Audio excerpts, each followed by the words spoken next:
So, how was everyone's weekend? Like, literally, how was your weekend? The weekend is over. It is Monday. And I don't know, from what I can see, everybody had a pretty good weekend. I did, most definitely. Finally got that video out, was able to stream again. In case you guys ever wonder, whenever you guys see me, because I always like to stream on Mondays. So whenever you see me not stream on a Monday, it's usually because I'm trying to get a video out and I just don't have, I'm like cutting my stream time out so I can put out a video on time, or at least on schedule, right? Because I'm trying to get out a couple videos this year, way more than I have in previous years. So that's going to require me to make certain sacrifices when it comes to streaming, because I've seen it too often.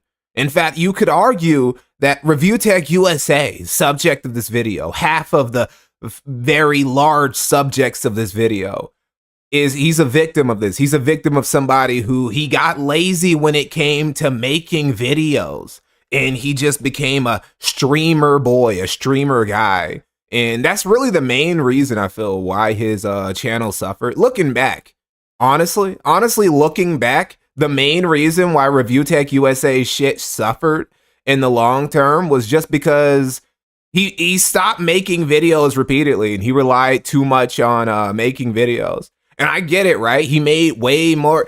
You make more money easier. You make more easy money by streaming than making videos. But if your momentum comes from making the videos, well, then you gotta make the videos, bro.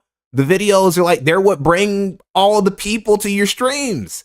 I wouldn't have you guys fucking tuning in if I didn't make videos and I just streamed. Like, you guys just wouldn't be here. You guys mainly come here because you like my videos. By the way, chat has changed. I updated the chat after I felt it myself yesterday, fucking around with OBS, just all the oranges, all the vitamin C I needed to get chat working again. And then somehow I ended up fucking it up. I ended up fucking it up near the end again. So I decided we're just going to use stream elements today, and we're going to see how that works. I'm going to see how stream elements is working. I tested it out. It's still not like I would like for it to be. You still can't be as naughty, as no, as taboo, and, you know, even in, because we're still on YouTube, so there's just certain things you can't do regardless. But I don't know, maybe I really have considered going to Kick, right? For certain things. Like, obviously I'm never gonna like just leave YouTube. It's too convenient, honestly. You gotta be established. You gotta like be serious about Kick. You can't treat Kick like a redheaded stepchild or something like a lot of YouTubers treat Rumble. You gotta be for real about it. If you're for real about it, then, you know, it can help you. But I'm not gonna like 50-50 between YouTube and Kick. That'd be crazy. But maybe, it depends. Maybe if I'm doing something really fucking spicy that I know I can't get away with on YouTube, Kick or Rumble. I would really rather not go to Rumble, but hey, fuck it.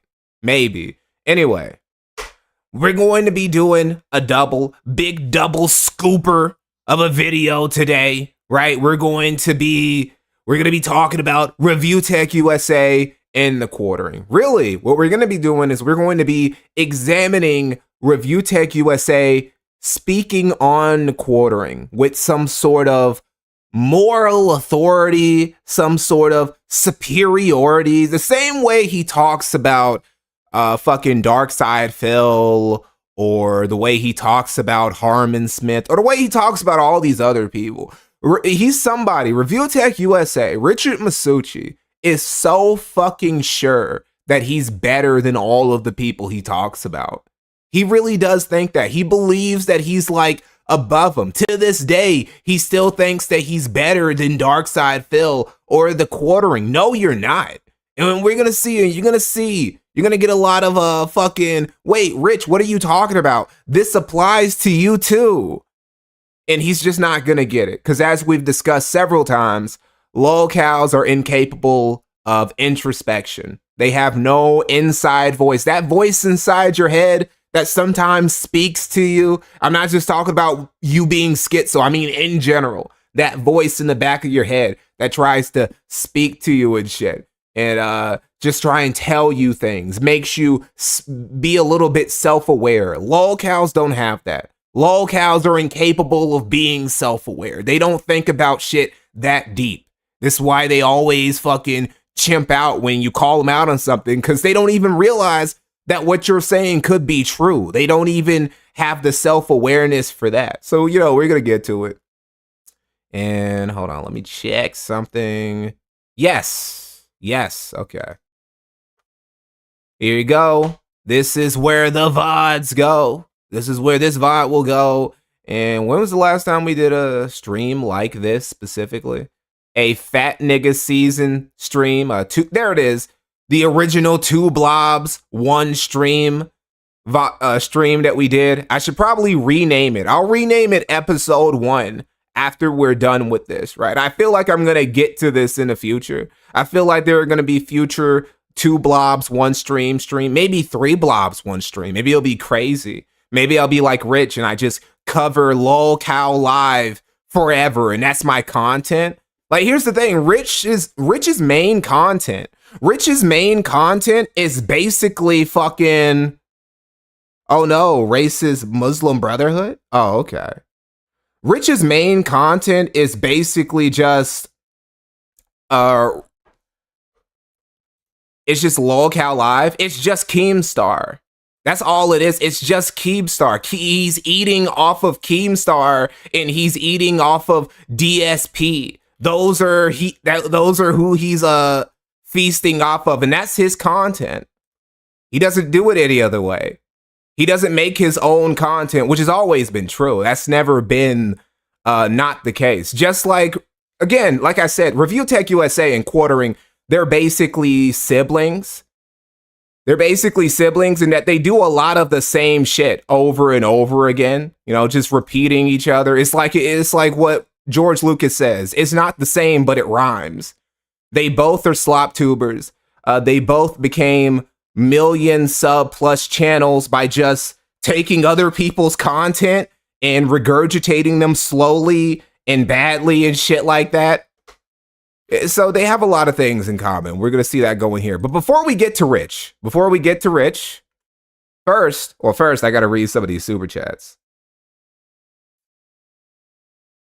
Rudolph Boykin, thank you for $10. Thanks for giving me something to listen to while I grind down another welder's awful welds. Doesn't it suck having to clean up after other people who are doing a bad job? I'm going to get that feeling later this year.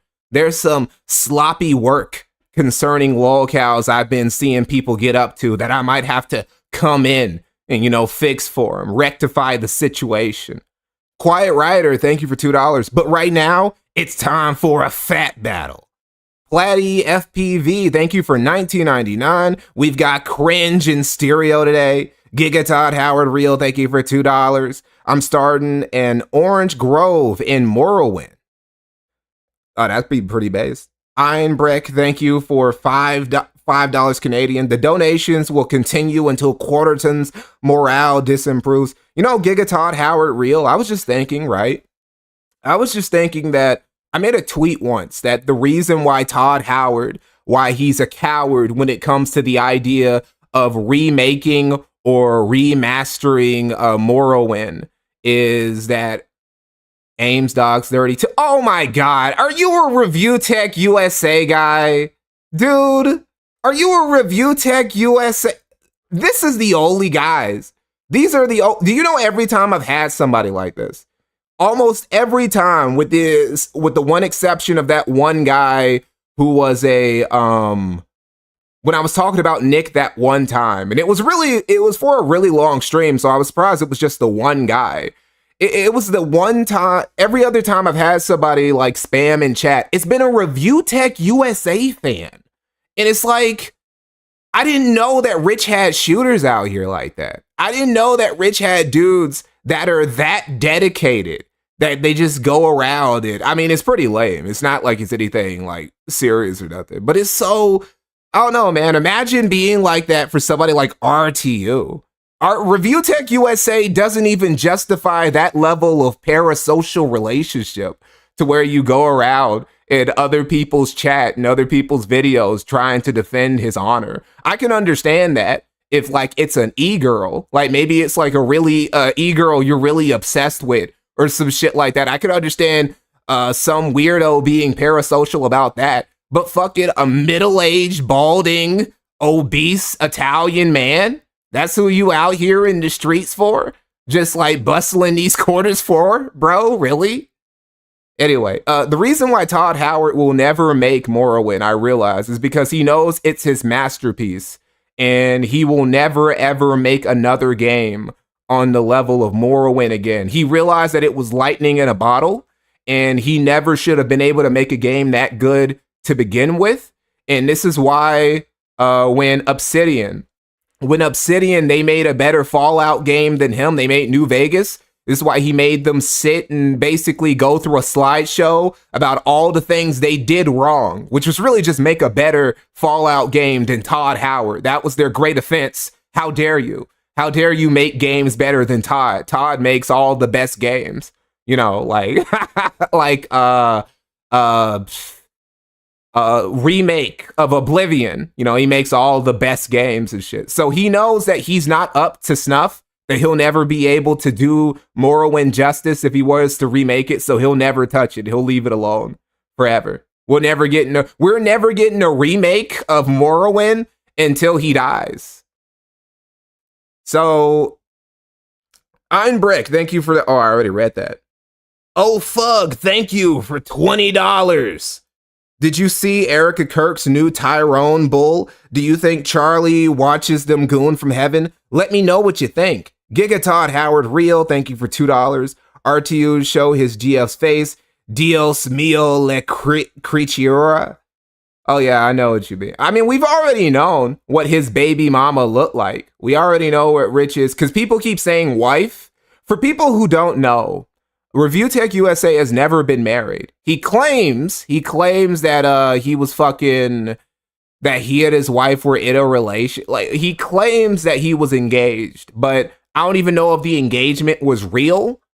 But anyway, he's never married her. Lauren has always only been baby mama status, and they're in a cohabitary situation type deal, which I guess works for her. It's kind of sad where Richard Masucci is the best that you can do. I mean, I don't understand that, bro. Like, I've seen so many fucking obese white women who just like, they're walking around with studs, bro, with like actual bulls, with the type of bulls that we thought Jeremy Hambley's wife was walking around with. Big Dennis, thank you for $5. Would you ever consider doing a video on Josh Moon? He is the biggest lol cow that no one covers, especially after the recent Pragmata stuff, where I don't know if I would agree with that he's the biggest lol cow nobody covers. I don't know about that. The Pragmata stuff, I don't know. Josh is he's just very autistic, and he has these spur gouts. I don't know, there are other people who are like genuinely bigger lol cows than Josh, who I also don't cover. As you can notice, if you've noticed something about the people who I cover on this channel, you'll notice that there is like a science to it. Are you covering Chibi reviews next? I feel like Big Bungie did that better than I could. I feel like Big Bungie already covered that. Although Chibi has been like going crazy. Chibi has been going nutso. And clean it up, fake sector cred, Mikey. Look, bro, I can't cover everybody. It's like I haven't even made a documentary about Ethan Ralph for real. I made a video about Ethan Ralph's baby mama's daddy before I made a video about Ralph. There are a lot of people in the sector I don't cover. Haven't made a video. I still haven't gotten around to doing that video about Dick Masterson. I haven't made a video about Vito. Right? I only covered them in the context of Comicsgate and shit like that. There are a lot of people who I don't cover. Giga Todd Howard Real, thank you for $2. Morrowind doesn't need remastering. Yeah, it doesn't. But I know that they've considered it. Somebody's brought it up to Todd and he was like, no, we can't do that. Sleazy, thank you for $10 to Felt the Dents spamming. Thank you, bro. Author Thank you for $10. I do not want modern Bethesda to remake or remaster Morrowind. Most of the people at the company who made the game, what it is, are long gone. Use mods and download Tamriel rebuilt instead. Another thing, right? If you go to the end credits, of Starfield, right? Hold up. Maybe I could just like go to it. Let me show it to you real quick. So let's go Starfield end credits. Let's go Starfield end credits. Wait, hold on, what the fuck?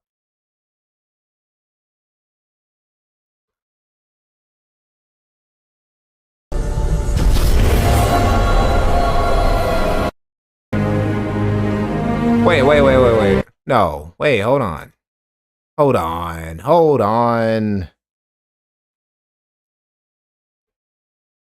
Anyway, never mind. Here it is. Starfield credits, actually. 44 minutes long. 44 minutes of credits. Okay, so we go here, right? We start here at these credits. We start here. Okay, so you see these names. These first names, you see, let's see.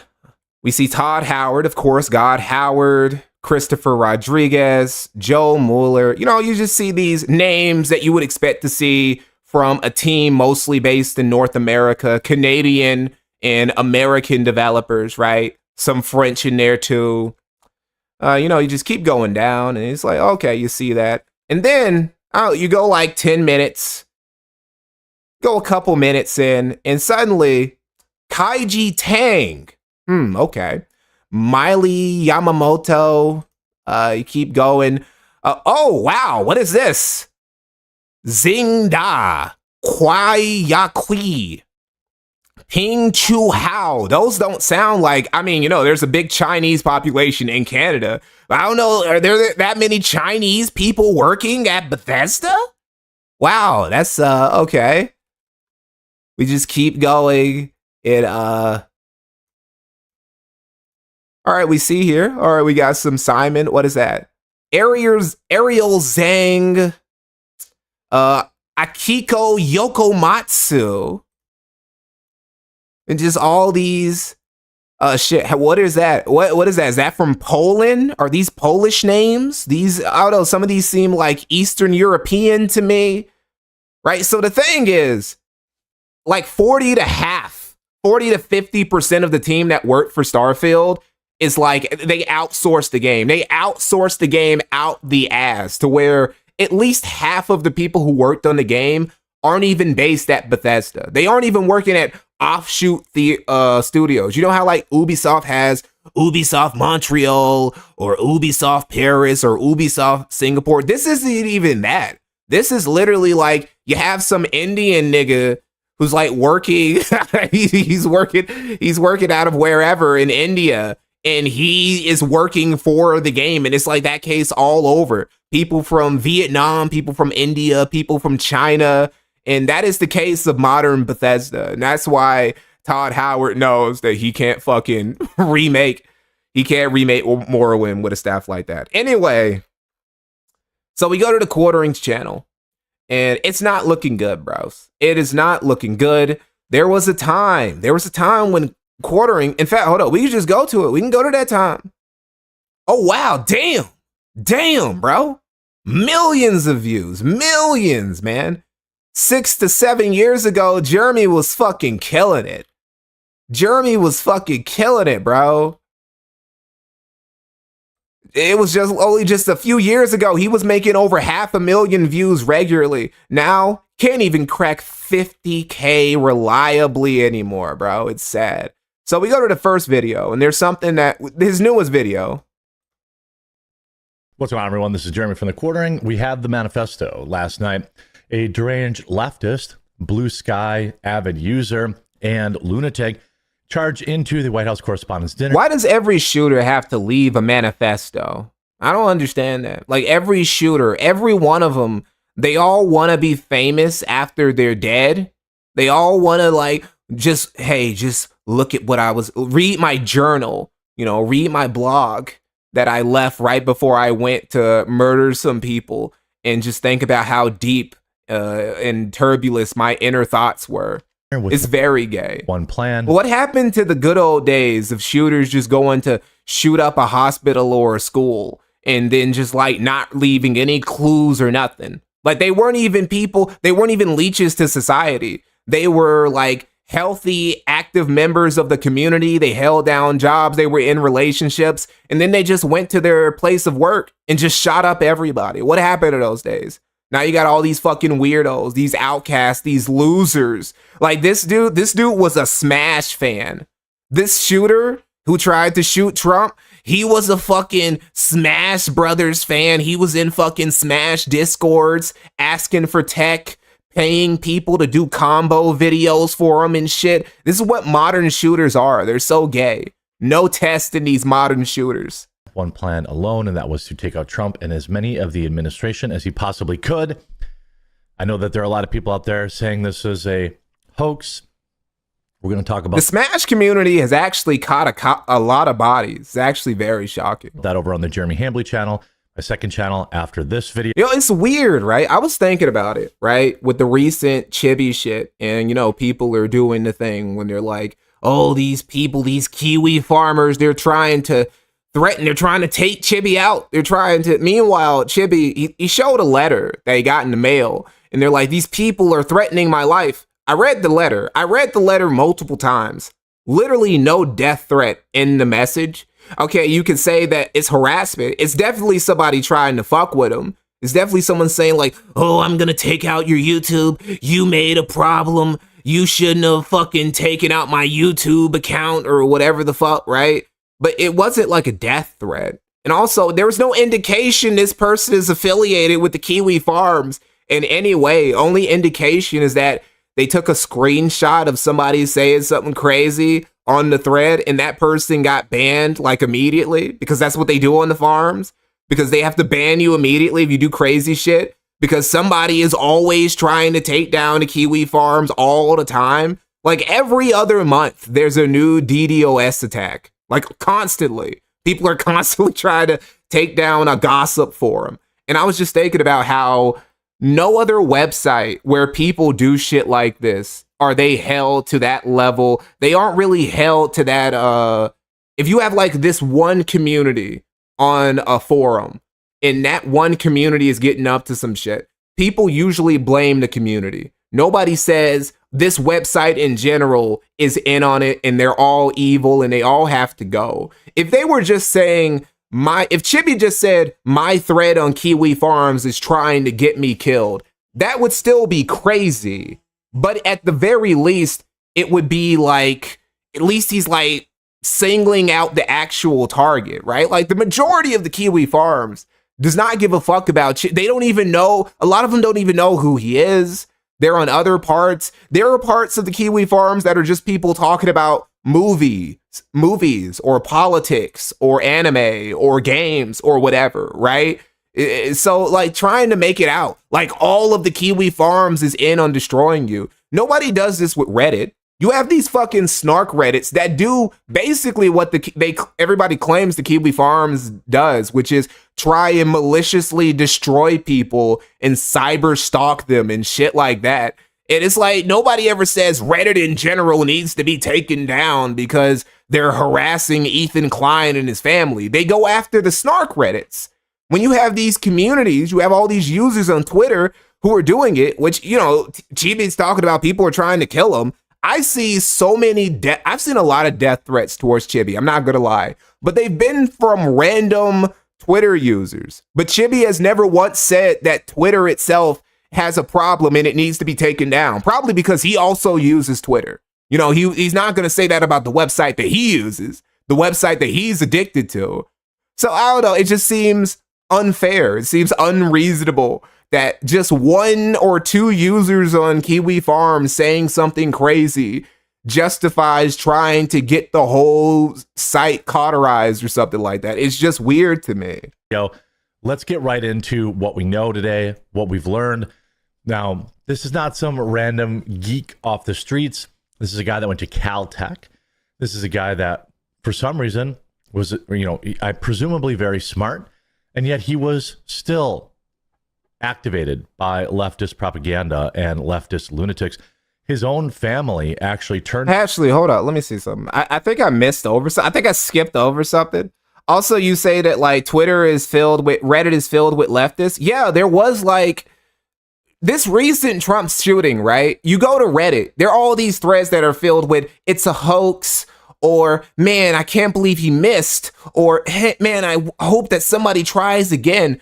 Where's all the shit? Where's all the shit about somebody taking down Reddit? And I'm not saying that Reddit needs to be taken down or any site needs to be taken down just because of like fucked up users on the site. I'm just saying if you have people like this talking about like a sitting politician, the fucking biggest sitting politician in the world, the president of the United States, people will be 100% like, no, Kiwi Farms needs to go immediately. But nobody else is held to this fucking standard for some reason. Into the White House Hello, Emmy Noble. Correspondents' dinner with one plan alone, and that was to take out Trump and as many of the administration as he possibly could. I know that there are a lot of people out there saying this is a hoax. We're going to talk about that over on the Jeremy Hambly channel. Okay, so this is what got me. First 30 seconds. He's like, we're going to talk about this other thing that's also basically me talking about this on my other channel. He's not even going to make another video on it on this channel. He's like, no, you got to go over to my second channel to see me say the exact same shit that I'm going to say here. Why? Why would you send people over to, we go over here. We go over to his other channel, literally called Jeremy Hambly. For people who are wondering, Mikey, why did you name your first video on the quartering Jeremy Hambly instead of the quartering? It's because I was hoping that video would blow up so that the biggest video on YouTube associated with the name Jeremy Hambly belonged to me, a detractor of Jeremy Hambly, right? Because he hates that. Jeremy hates that his name, both his real name and his internet sobriquet, have now been like infected. We've taken over. The detractors have hijacked this SEO. This is something that Phil also cries about, that you can't put in Dark Side Phil in YouTube, on Twitter, on Google, nothing without just getting a gazillion detractors before you ever get to his fucking content. And that's the life that he lives with right now. So that's the reason why I named the first video Jeremy Hambly. But we go here. Fucking metrics are awful. Dog shit. Like, actually really bad. I get better views than this. I genuinely get better views than this. I don't think... No, what's my current video? What's the current view count on my video? Let's see. We go to my video. Okay. That's 135K. Okay, so... Nope. No, I think that I actually do. Let me see. Maybe if I go to most popular. Okay, see? Now he has some. Okay, but that was months ago.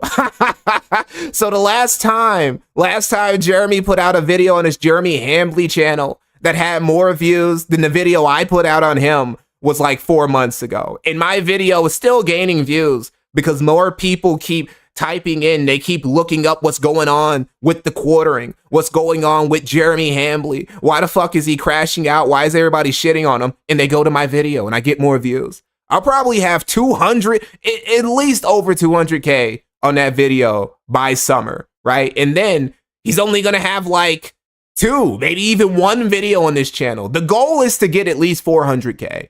I need at least 500,000 views on the Jeremy Hambly video. So that way, anybody who types in Jeremy Hambly, they don't get this shit. They don't get any of this shit right here. They get my video on them. Right now, he still has the SEO. He still has the SEO advantage, but I'm gonna get there, bro. I'm gonna take the lead eventually. He won't be able to drown me out forever. Anyway, I just wanted to get to that. And now we can get to Rich. Now we can get to RTU. Now it's his turn. Well, really, it's both their turn because Rich is going to try and he's going to try and destroy quartering. And really, it's just going to be a lot of pot calling the kettle black, which is why this is a two blobs, one stream. I'm sorry. I'm skipping a lot of your super chats because I was going off on some rants there. Giga Todd Howard Real, thank you for $2. Enchanting is kind of weak. In Morrowind, better to just pay. Randall Shirker, thank you for $5. Someday Mikey needs to explain Yakub and why the other Null stuff is so big within the rap and hip hop scene. Keep up the Nation of Islam stuff is so big within the rap and hip hop scene. Keep up the good work. The reason why the Nation of Islam shit is so big in hip hop is because a lot of niggas get into the Nation of Islam while they're in prison or jail. And when they get out, they go back to the rap game and they bring the Nation of Islam shit with them. Also, a lot of rappers are really cool with Farrakhan for some reason. I might do a documentary on Farrakhan, actually. Farrakhan is crazy. Also, there's a very high probability that Louis Farrakhan had something to do with Malcolm X's death, with his murder. So, Majin, thank you for $5. Mikey, did you read the Light Skins Reddit Debate Bro manifesto? Fuck no. I ain't reading shit. I am not reading that shit. Some gay manifesto about, I had to stop tyranny. There's tyranny in the country and I had to put a stop to it. You know, he probably speaks in that voice too. I wasn't doing that shit. Sofa Ninja, thank you for $2. Make mass pewers great again. Dave, thank you for $2. You know, the Las Vegas shooter was basically that, which is why so many people are still convinced that that was actually like a government op or some shit, right? They thought it was something like that because the Las Vegas shooter, there was nothing. There was nothing to indicate why he would want to shoot up some people like he did. He just did it because fuck it, why not? Right? And that's what I'm talking about. Those guys are so rare. It's so rare to just get a fuck it, why not spree shooter. All these dudes write manifesto and try and make it seem like there's some deeper reason for them trying to murder innocent people that they have like literally no beef or relationship with. It's very retarded. Dave, thank you for £2. I am on the farms and most people are normal. It's all about where you are. There definitely are some threads. There are definitely some threads on Kiwi farms that are kind of crazy. And in my opinion, it's not going to be places like Chibi Reviews or shit like that. It's going to be a lot of the female lol cows. Like a lot of them bitches are actually, because there's a lot of female Kiwi farm users for people who don't know. And a lot of them are, as you would expect, they mainly obsessed with the female lol cows. And they're kind of loopy. I'm not gonna lie, right? Like go to Chantel's thread or Feudy Beauty's thread. You know, same person. But you guys get what I mean. Rothanian, thank you for $4.99. Why would you say Tim Pool would have to do to be video worthy? The autocorrect for your super berries is always slowing me down. Tim Pool, I don't know, bro. That's something that got to be in a compilation. That's got to be a community documentary like Cometscape. It's like when you really think about it, almost nobody involved in Cometscape is worth a documentary on their own except Ethan Van Sciver and Liam, right? Those are the only two guys. And I guess to a slight degree, your boy Zach. But even then, he's kind of boring. He barely deserved his own chapter in the video. But, you know, it had to be a community video. And the same thing with Tim Pool. I could absolutely talk about Tim Pool, but it's going to have to be something in like The Skeptic. You know, when I get to The Skeptic documentary, Tim Pool, I don't know if he'll get his own chapter, but he'll definitely be in it. Most definitely. Maybe I'll make a video about all those people who got all that Russian money and they were like, oh, we didn't know. We didn't know that we were taking money from all the fucking from these Russian shell companies. We had no idea. It's like, okay, sure.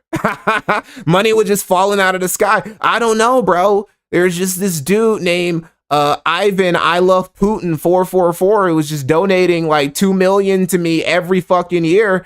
I don't know, bro. I just thought he was a big fan. I didn't think there was anything deeper to it. So we'll see. Tadit Gimli, thank you for $10. Hey, Mikey, don't know if you remember that Von Helton, the real life Punisher guy I mentioned before, but I forgot to mention he's the kid in the Karate Kyle meme. Really? I did not realize that. John Donut, thank you for $2. Caleb Hammer made a video on Reddit. It's good. Coffee Cat, thank you for $10. I imagine if Jer and Rich met IRL, they form an even bigger blob. We almost had it. If Keemstar could have made the boxing fight between them happen, it would have happened. But unfortunately, Rich wanted to be a bitch and run away from Jeremy Hambley, of all people. Jeremy Hambley, who himself has run away from several people, including Lance of the Surfs, literally the lowest form of breadtuber, which is saying a fucking lot. He ran away from that guy. He wouldn't show up to a debate with that dude, and he ran away from him. I don't give a fuck how tall Jeremy is. You can absolutely clobber a bitch made nigga like that. I don't care if he's fucking built like a tree. Gator, thank you for $5. We need that MikeyNohMore review of the coffee brand coffee. Rudolph Boykin, thank you for $5. Give it a few years and shooters will leave behind clues to their ARG. Carson Cameron Clark, thank you for $2.50 Canadian. Don't get smart with me, boss. I'm not in the mood. All right, so we revisit Rich, obviously. It's been a while. It's been a while since anybody talked about Review Tech USA, with a few exceptions like Ames and the like, you know, Review Clips USA, you know, our favorite clip channels and all that shit. They've been keeping up with Rich a little bit. We've been ignoring him because he's been staying out of the drama, right? Which is why he's been so boring. He's also been, again, like I said before, he's basically been doing the same shit that he's been doing before, and it hasn't really been working for him. Like, this is live. We go to his videos. So he went back to just making the slop videos, and they aren't really working out for him. He's getting better views than he was getting before, but the problem here is that you gotta do these every day. Really, you gotta do multiple of them every day. You gotta do 2 to 3, 4, or 5 every fucking day. He basically has to do what Jeremy does, right? Even Jeremy, Jeremy shouldn't even be getting as many views on either of his channels as he's getting right now. But he still manages to do as well as Rich, even with all the drama going on, because he understands that as long as he keeps posting the slot videos every day, he'll make at least some money. The algorithm will like throw it back for him a little bit. Rich is lazy as fuck. All he wants to do is stream and watch Darkside Phil and LolCow Live and Harmon Smith all day. He doesn't want to do, and talk about politics too.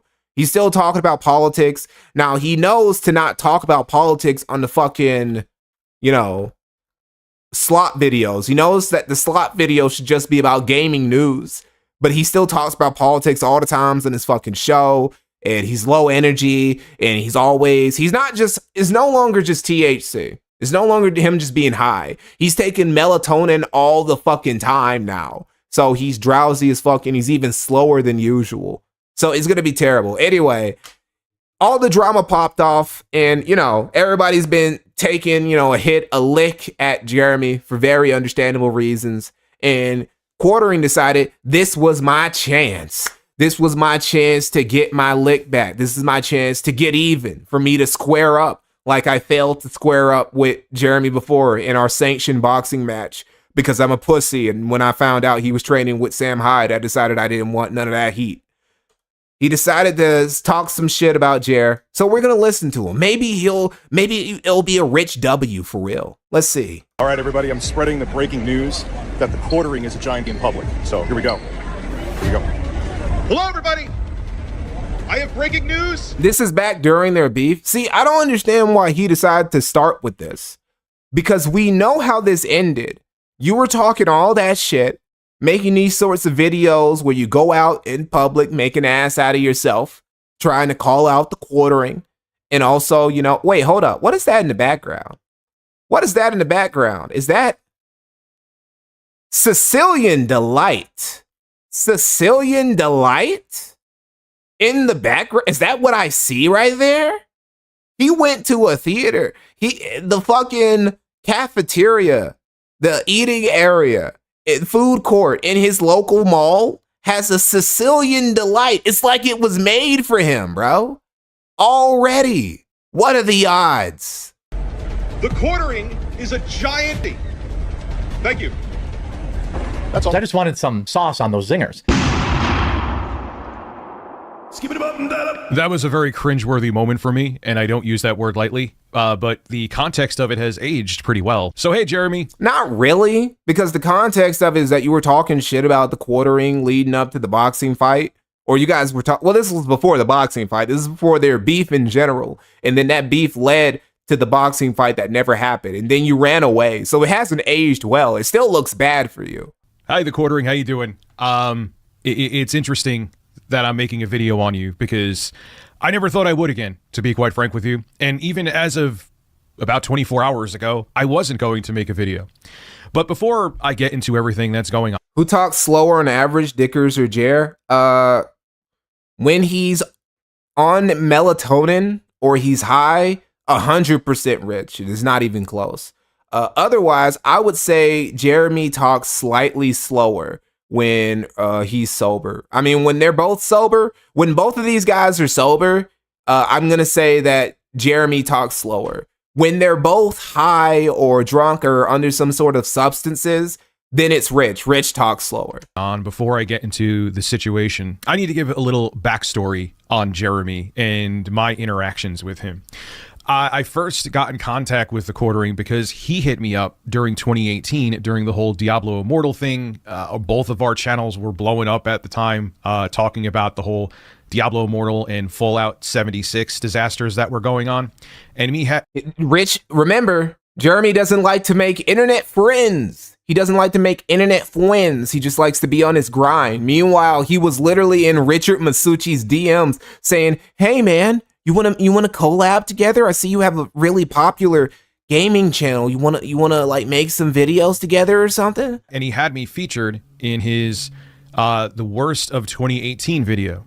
He had me in there. He had up a couple other creators. I think he had Wang in there as well.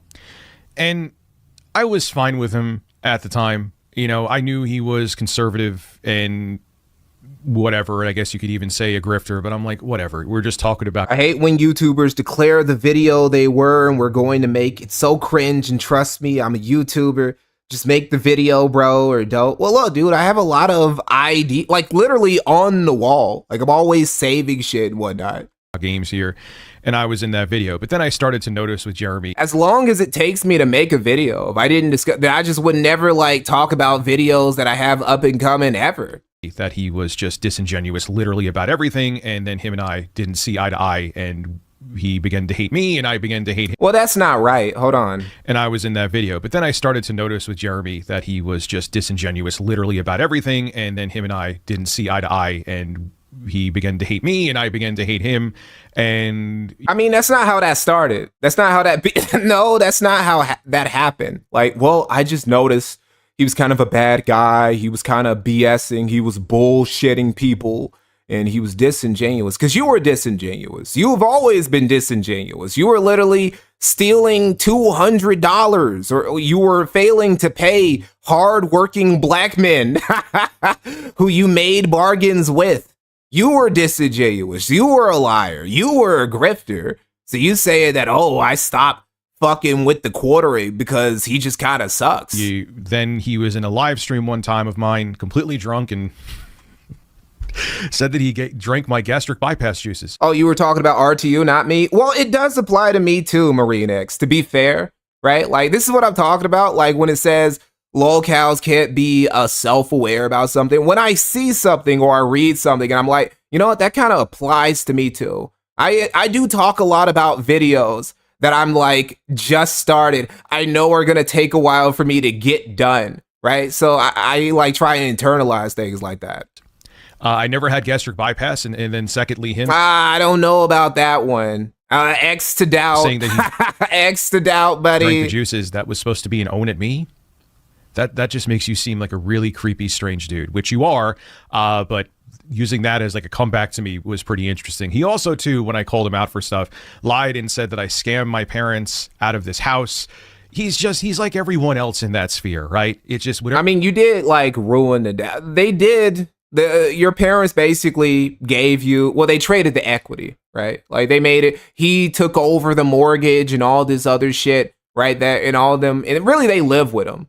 See, here's why I don't understand. I don't understand why Rich had to be the one to start paying the more. Like, surely they could just keep the house and he could just like pay them And then, well, I guess it wouldn't have mattered because eventually they would die and he would just take over the house anyway. So it was anyway. Anyway, the point of the matter is, I won't say he ripped his parents off, but they could have sold the house. They could have done the stereotypical boomer thing and like made their investment in their home more worthwhile. And they intentionally decided not to do the stereotypical fuck my kids and my grandkids shit and like pass over their house to their son, right? So, you know, their kids and their grandkids could have a place to live in the future.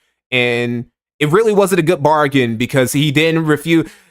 Rich then proceeded to fuck over his main form of income, makes less money, and basically fuck over the investment for them.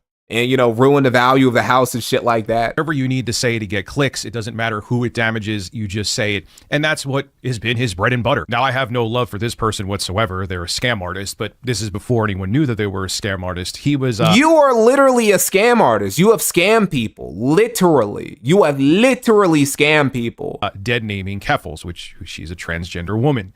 And I remember... Nigga, if you don't stop bringing it up, why you keep bringing this nigga up? Like, let Lucas go. For him, he did it multiple... Why are we still bringing up Lucas? Why are you trying to defend... Oh, wait, is that who he was talking about? A scam artist? He wasn't talking about Quarter. He was talking about... For this person whatsoever, they're a scam artist, but this is before anyone knew that they were a scam artist. He was dead naming Keffels, which she's a transgender woman.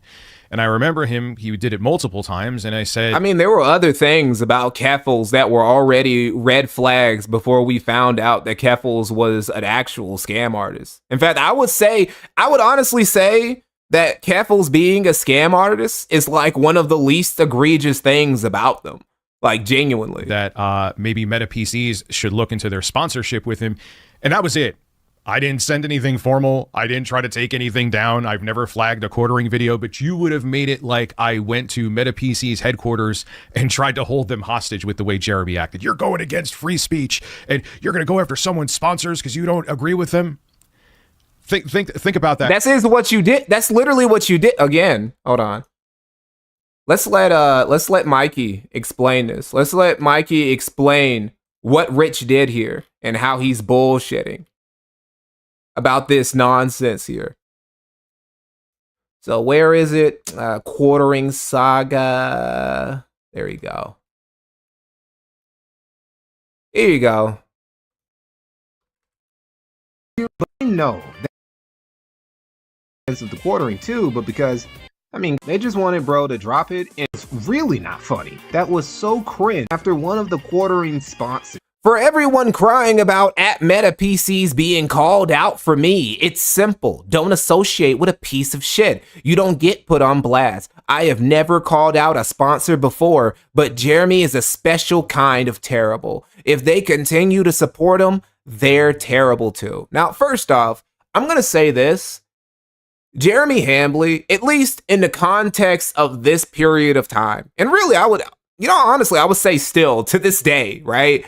He's not as bad as Keffels, who Rich was like gladly associating with, right? Like, I would say that as far as like who's the shittier person, I would put Keffels below Jeremy Hambly, like straight up. So him saying that he's a special kind of terrible, the problem is that he was beefing with you, and that's what made him evil. It's like all the time, Rich loves to say, Kino Casino, they're bad people. They're evil. They've done such terrible things. And all of the terrible things that they've done are just like them making fun of him.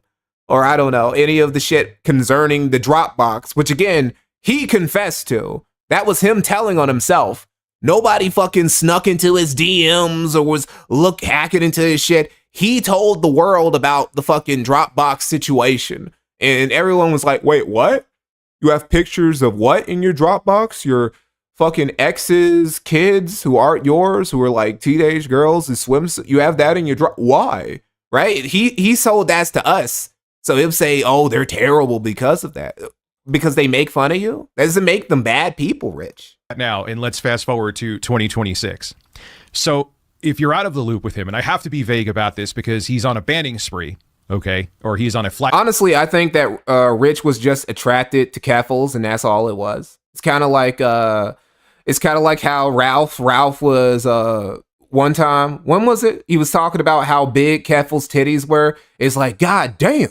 Like, what surgeon did you go to get those? Right? It's like crazy. Why are you thirsting? Why are you thirsting over Keffel's, bro? Why are you doing that? Hacking spree, I mean to say. Jeremy has had a fallout with Kino Casino. Now, Lord knows I have zero fallout. Like, they were ever cool, bro. They were never cool. How can you can't have a fallout with somebody who you weren't friends with? They never liked each other to begin with. The last time that Worski talked to Quartering prior to him doing the Kino Casino with PPP, Worski literally, he said that Quartering wished that he would die. Like, he was gonna hope that he ended up dead in a ditch somewhere. That's where their relationship ended. They were never cool with each other, bro. Christ, thank you for $4.99. Have any of the people you made videos on crashed out about you on stream or in a video? Oh, I've had Ethan Van Sciver come in here a few times. He eventually stopped because I don't have mods, and every time he would come into the chat to do the frognosis, everybody in chat would just gang up on him and beat his ass, and he would have to run away. So yeah, there have always also been other people, right? But usually people just ignore me, right? They don't acknowledge me at all. To be fair, I'm a small guy, so I'm not going to be arrogant and say like, oh, they're just afraid. They're afraid of the Mikester. They're afraid of MikeyNohMore is going to do a video on them, right? I don't know. They don't, a lot of them don't know who I am. And the ones who do know probably understand that you don't give attention to detractors who are making content on you is probably a bad idea. Platty FPV, thank you for $4.99. Rich should get a tattoo of Jer's creep face on his other arm. Ugh. You know, he might actually do that. I'm sure if somebody made it a donation goal, like, if I get a certain amount of money from you guys, I'll get another tattoo. And, you know, I'll have it'll be like Guile has the American flag on both shoulders. He'll have lolcows on both shoulders. He'll have DSP, his first love, on the other shoulder. And on his opposite shoulder, he'll have his second love, Jeremy Hambley, there. Gigatod Howard Real, thank you for $2. What they did is tax inefficient too, LMAO. Well, hey, that's their son. And they didn't want to be the stereotypical boomer parents who just fuck their kids out of like a future investment. You know, they wanted their kid to be one of the rare millennials who became homeowners before they were 40. And I don't know, it didn't really work out for them. One of the cases where the boomers probably would have been in the right to just sell their home to some fucking big investing stock fund or something like that. Big Hunk Lol, thank you for $10. Streamers like Rich, iDubbbz, Ethan Ralph, Quartering are basically forced into streaming themselves to death. They are trapped because they can't stay above water without streaming and won't get a job. Yeah, I kind of want to. I don't think I'll ever fall into that because I'm really obsessed with making sure that videos stay the main thing that I do, to the point that which, again, I'm willing to sacrifice streaming for a week. It was like a week. Almost, I think over a week. Maybe it was 8 days between yesterday's stream and the stream before that. So I'm willing to just like put streaming to the side entirely if it gets in the way of me finishing a video on time. DCogs8856, thank you for $4.99. Help the Mikester is after me. Zero love for them. I'm gonna get you, buddy. I'm gonna get you. Can't stand them. I'm making a documentary on everybody. You better look out. But what they were saying about him is the most softball thing ever. And here is the way I have to say it so he doesn't. Big fan of Ghost Politics. Hey, big up Ghost Politics. Flag my video. It's about him. He reacted to one of my videos too. Somebody donated to Ghost Politics and they're like, I don't know, which video was it? Which video did I make him react to? I think it was my third video on Review Tech USA. Somebody paid Ghost Politics a lot of money. They donated him a lot of money and basically forced him to have to watch the video because he's like, well, if you donate me this much amount of money, I'll watch any video all the way through. So they said, okay, watch this one from this black guy talking about a fat Italian nigga. And they're like, okay. He was so confused and he hated everybody. He hated everybody in the video, which was the based opinion. His extracurricular activities in the bedroom with his wife and a what is Rich saying? I'm completely ignoring Rich. softball thing ever. And here is the way I have to say it so he doesn't flag my video. It's about his extracurricular. Even Rich is talking about how much of a flag it quartering is. It's like, oh, hold on, I gotta word this the right way. Wouldn't want to make Jeremy angry and have to fucking sweep it up for his buddy Adam Seller, the bull, who fucking goes around on hot wife forums and shit, you know, and is potentially fucking his wife. Surely not, has a criminal record. Activities in the bedroom with his wife and a supposed extra person who may or may not have a criminal background. So Kino Casino was putting this out there. Listen, I know they will lie on it. Everybody knows the lore. I love that everybody knows the lore. Everybody knows about the Jew bull who had a criminal record, who is potentially fucking Jeremy Hamley's wife. Everybody knows. I'm so glad about that. That's the new main lore. That's the new main lore, right? That he has a Jew bull criminal convict friend who might be fucking his wife, and also that he's a flaggot. Those are the two main things about Jeremy. I bet he wishes everybody knows him best from creeping on other conservative women and fucking pissing at his basement. I wish he wishes those were the biggest L's of his life. Aim for content firsthand, but there is evidence that backs this up. That the quartering is doing this in his bedroom, and this guy that he is doing this in his bedroom. Oh yeah, and Sky Roan is white, right? It's not Sky Roan, it's Sky Timmy, Skimmy. It's Skimmy. His wife is getting fucked in the air by Skimmy. Skimmy is fucking doing barrel rolls and shit. With his wife, has a history, and doing barrel rolls in his wife. And the quartering lost his mind with this, essentially.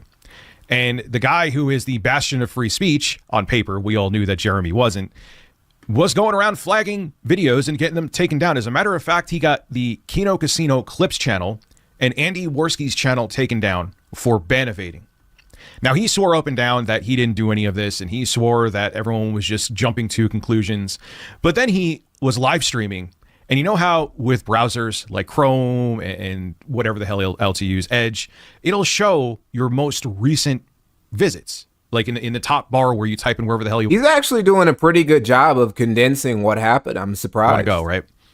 And here is what you saw. Here is a clip, and I'll have a zoomed in image. Imagine if he did this. Here's what I don't understand why he can't do a video like this 3 times a day, every day. This seems really fucking easy. I can't imagine. I don't know. I've never done this. I remember when I was making my videos, I was making those videos on Review Mikey USA, my parody quartering channel, right? Which I'm going to start making some real content for soon. I'm doing the thing again, Marine X. But, you know, I remember I was doing that, and I was putting out a video a week of edited content, reading news articles that were the same length, which is basically what Rich does. Rich puts out one reading the news video a week, and he doesn't do anything. He barely edits. Like, I don't get it. I don't know why he can't do this 3 to 4 times a day, every day. It seems really easy. So you could see clearly. Oops, not that one. Oh no. Let's see here. He realized he fucked up. Why are you showing your email? I know I'm not one to talk because I've done this once. I did this once. I showed my email once on stream. It's been clipped. For people who go out and you're going to go and look. Oh, I'm going to look and see. First off, I clipped it out after the stream was over. 2, there was nothing in there. My emails are very boring. Maybe you would see some spam shit or something like that. I don't have any freaky deaky shit. No gay ops in my email. So it's not even like it was anything to see, for real. But with Jeremy Hamley, you know, bro. You know that you got shit like this in your emails, nigga. You know better. I'm the pants pisser. And there it is. There is literally the email of Jeremy, I believe with his unsleeved media account. I'm not sure, but it's like, it's an obscure email that he was hoping that no one would catch. Is Magic the Gathering headquarters Unsleeved Media, or is that a different account? I'm curious. Let me see. Unsleeved Media.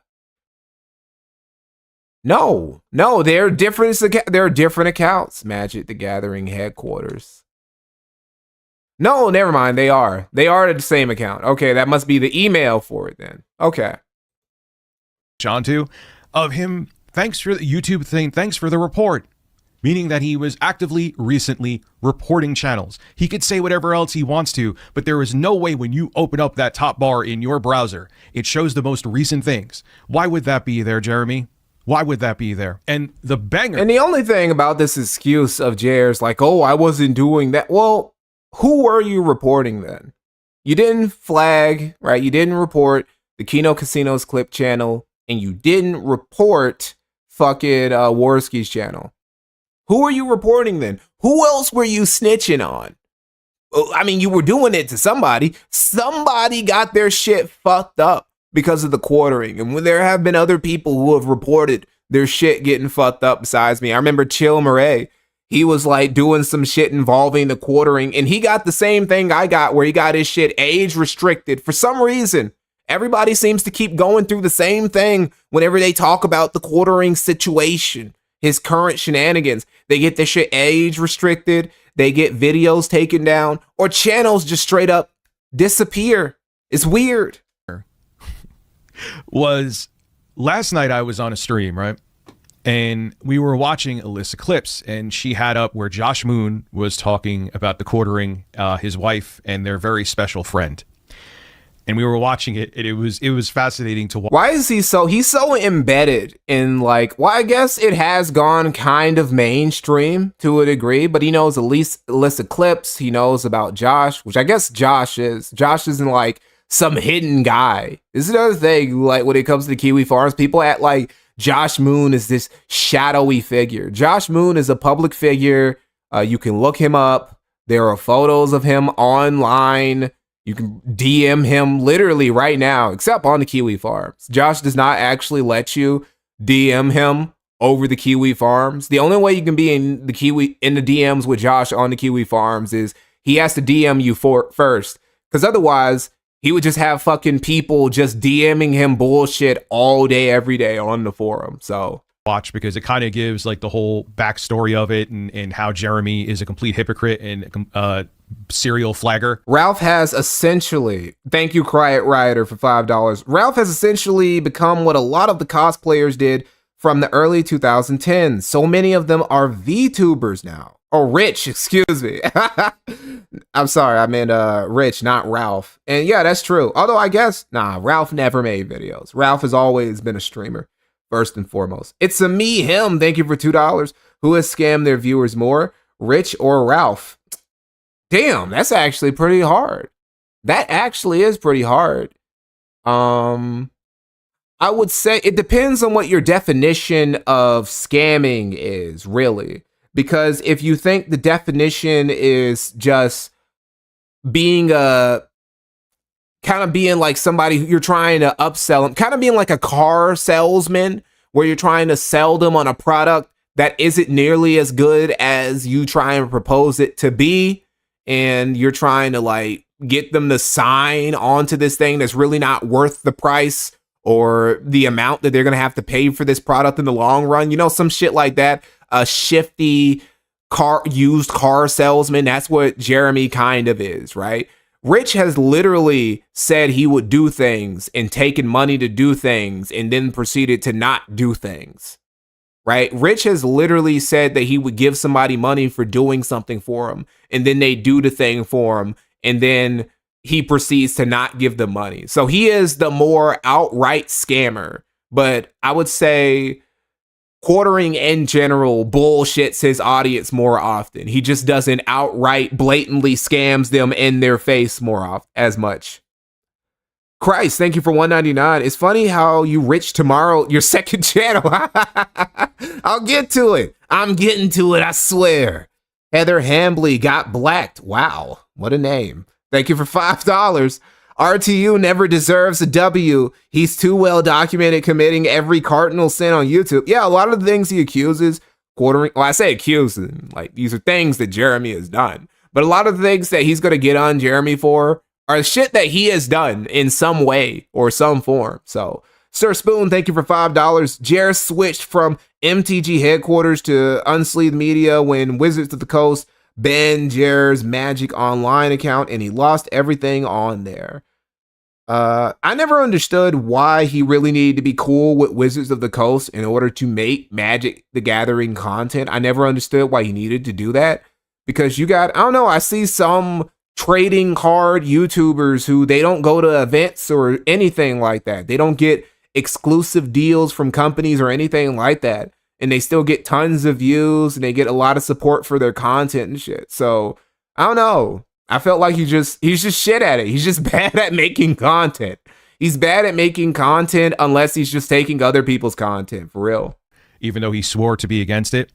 And right in the middle. RTU almost at the cusp of 100K subscribers. That's true. Didn't I say some shit? Didn't I say some shit about how I would beat Rich to 100K or something like that? Maybe somebody remembers what I'm talking about. I made something like, I'm going to get or maybe it was like his ASMR channel that he completely abandoned. Is he even still advertising that shit anymore? No, he isn't. Okay, is it on the stream? What about his stream that we're going to look at? Is that in there either? Let me see.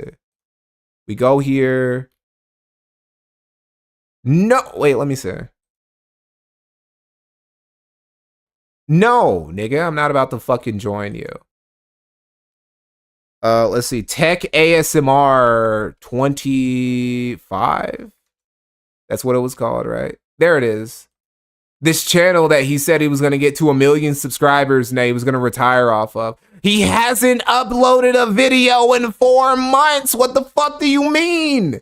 Nigga, you kept trying to reassure us that this was going to get you out of the hood. That this was going to take you back to the peak. You haven't even broken 3K on this shit yet, bro. This is insane. And then he said I was going to turn it into a political fucking channel, and he hasn't put any political content on it yet.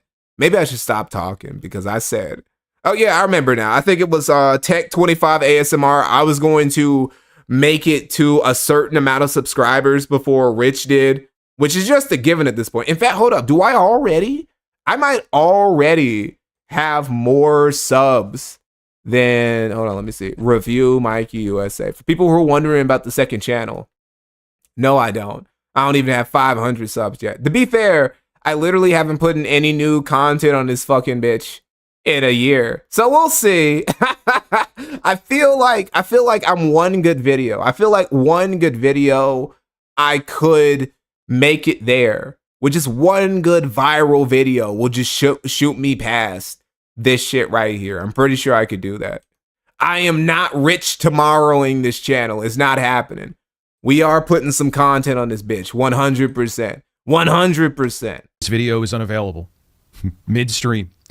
And I refreshed it and the video was taken down for a violation of TOS on YouTube. And they were saying that it involved harassment and bullying. Jeremy has been swearing this is not him, but it just so happens that all the videos talking about you and what your wife do are the ones that are being taken down.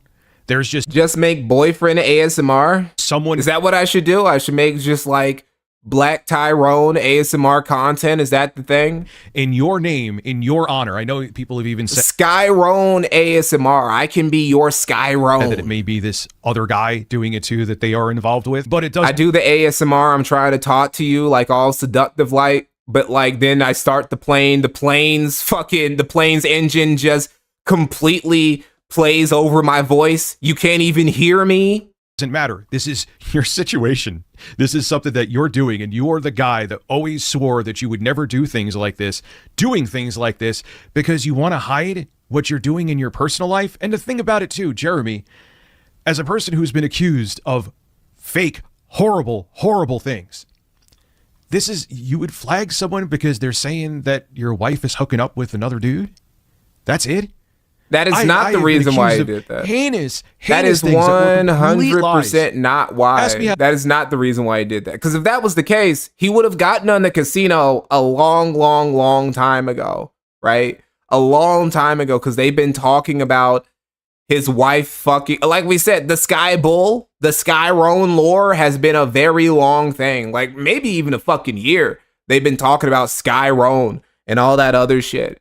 So no, that is not the case. All of this happened after everybody figured out the shit about Adam Seller, who himself was not like some hidden figure or shit like that. So anyway, here's what it would be like. Here's what this So okay, so the ASMR would basically be me like, okay, so we're gonna go up together, okay? And I want you to buckle in because hey, it gets bumpy up there. It's gonna be some turbulence. It's gonna be some turbulence, and you're gonna, who knows, you might not be.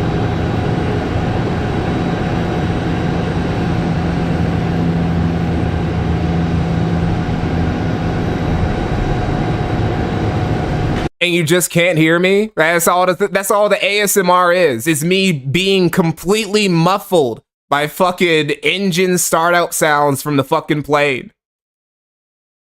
How many of those videos I flagged? 0. I should have flagged them, but I didn't.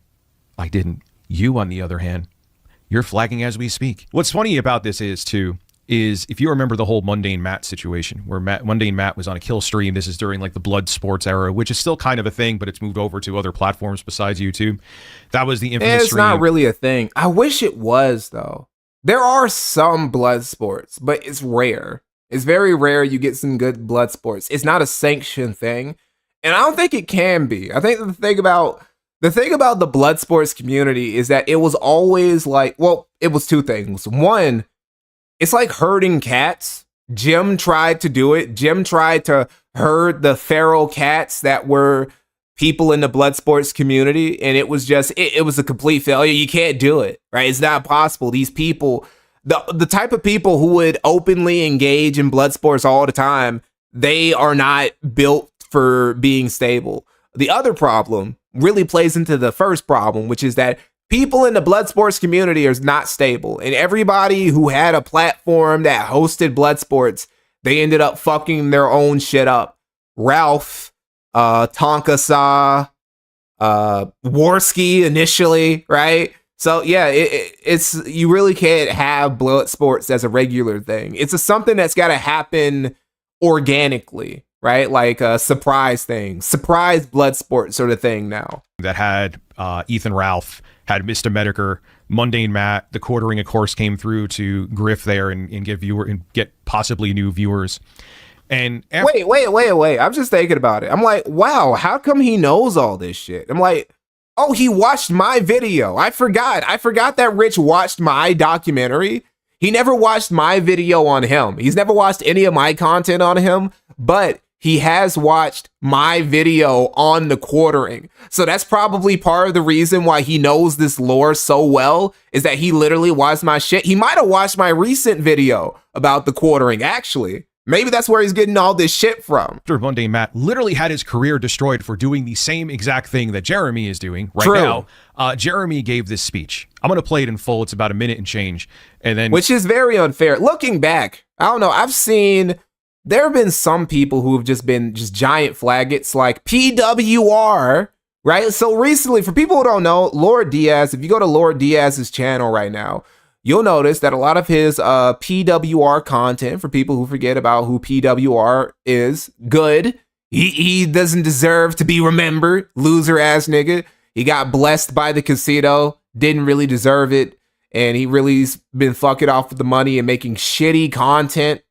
So anyway, he struck like a bunch of Lord Diaz's videos, and he said that, hey, bitch, get the content, take all the content talking about me, and I'll take away the strikes. Otherwise, I'm going to take your channel away. Which it's obvious what he was trying to do. He was like, oh, well, I was just trying to claim it because, I thought he was trying to take my content away. Like anybody who's going to watch Lord Diaz's clips about PWR was going to watch PWR's fucking streams or shit like that.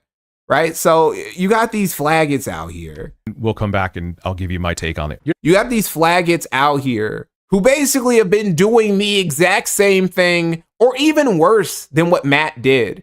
And they don't suffer any of the consequences for it, which includes him, right? Now that I think about it. Destroyed for doing possibly new viewers. And after Monday, Matt literally had his career destroyed for doing the same exact thing that Jeremy is doing. Like you. See, he would know this. He wouldn't have said that if he had watched my documentary on him, because he would know better. It would have hit him. He's like, wait, I also got away with doing the exact same thing that Mundane Matt did. Rich actually did something that was worse than Matt. Because again, Matt took down videos. Matt did not fucking take down people's channels. Rich got people's channels taken away, just like Jeremy has. Like I said, they're fucking twins. They come from the same blob. Right now, Jeremy gave this speech. I'm going to play it in full. It's about a minute and change. Is PWR the Feezer, or is it someone else? Oh no, he is basically a Feezer at this point. And then we'll come back and I'll give you PWR and Teddy Feezer. When you think about it, they're also a case of two lolcows being almost identical to each other. Two dudes who were just living with their mom. I think Teddy Feezer is still living with his mother, right? PWR, he got to move out because, again, the casino blessed him and he got a whole bunch of money. And he used that immediately. Rather than, I don't know, if I was PWR, I got all that money. Rather than fucking move out, I would have stayed with my mom and like built something until I could get stable. So I wouldn't have to fucking e-beg all the time and crash out on the internet or whatever the fuck. But he did that. You know, they're both man children. They're both obsessed with their childhood and all this other shit. They're very alike too. My take on it. You're not interested in doing better. You're not interested in changing anything. You're not interested in atoning for the things that you've done on YouTube. And I'm not sure that anyone even really wants to forgive you. I don't blame them. What you did to other YouTube content creators was, again, breaking the golden rule. I wish you the best in your life. Again, in hindsight, I'm not saying that we should have treated Matt better. I'm saying it's not fair that Matt got to basically go through a decade-long struggle session. To this day, people still call him the Boulder King, while people like all these other new generation flaggots, all these new gen flaggots, they get away with it with not even close to the same degree of punishment. I just think that's really unfair to Matt. Your wife has a son now, or a daughter, I'm told. Good for her and the father and stuff like that. And I appreciate that. But you've got to get off this YouTube thing and just move on. I said this a year ago in one of my videos, I think 2 years ago. This just isn't for you anymore. I don't see a redemption arc here because you're unwilling to redeem yourself. You're unwilling to get back to work. You're still obsessing about everybody else. And YouTube is just a fleeting moment. If my channel makes it through this Christmas, it'll be a huge miracle. But when was this? 2018? Nigga, you were never going to leave. What are you talking about? You were never going to leave YouTube and get a regular job. You out of your fucking mind? Dwelling on other people is a recipe for continued failure, Matt. Focus on yourself. Focus on your wife's child. Focus on making things better off the internet. Your wife's child. I think you'll find that other things. At least he's raising a kid. Will fall in place. Hey, Jeremy. I don't know. Maybe that's not a W, raising a kid. I don't know, bro. At least he can say that he's a responsible adult. At least Matt isn't that degree of man-child where he's at least had to be responsible for another person's like upbringing and shit. It's like back then you were giving yourself advice. Now you were all over. All Jeremy has is fucking fur babies. I said this before that there's really not a lot of difference between a quartering and all these other fucking lefty man children consumer types like Movie Bob or Vito, right? Or even Rich. You take away the conservative grifting he does on YouTube and Twitter, and you just judge him by his lifestyle and the way he behaves. There's really nothing separating Jeremy Hambley from a Richard Masucci, from a Bob Chipman, from a Vito Giswali. They're all kind of like the same category of guys. It's just like some of them grift towards the left and the other ones grift towards the right. For Monday, well, one of them grift towards the right. Matt, for flagging. Yeah, Soy Jack. He's just like a right-wing Soy Jack. That's all it is. How it was a mortal sin to flag it. It was like an unwritten code that no matter what, that you don't flag people.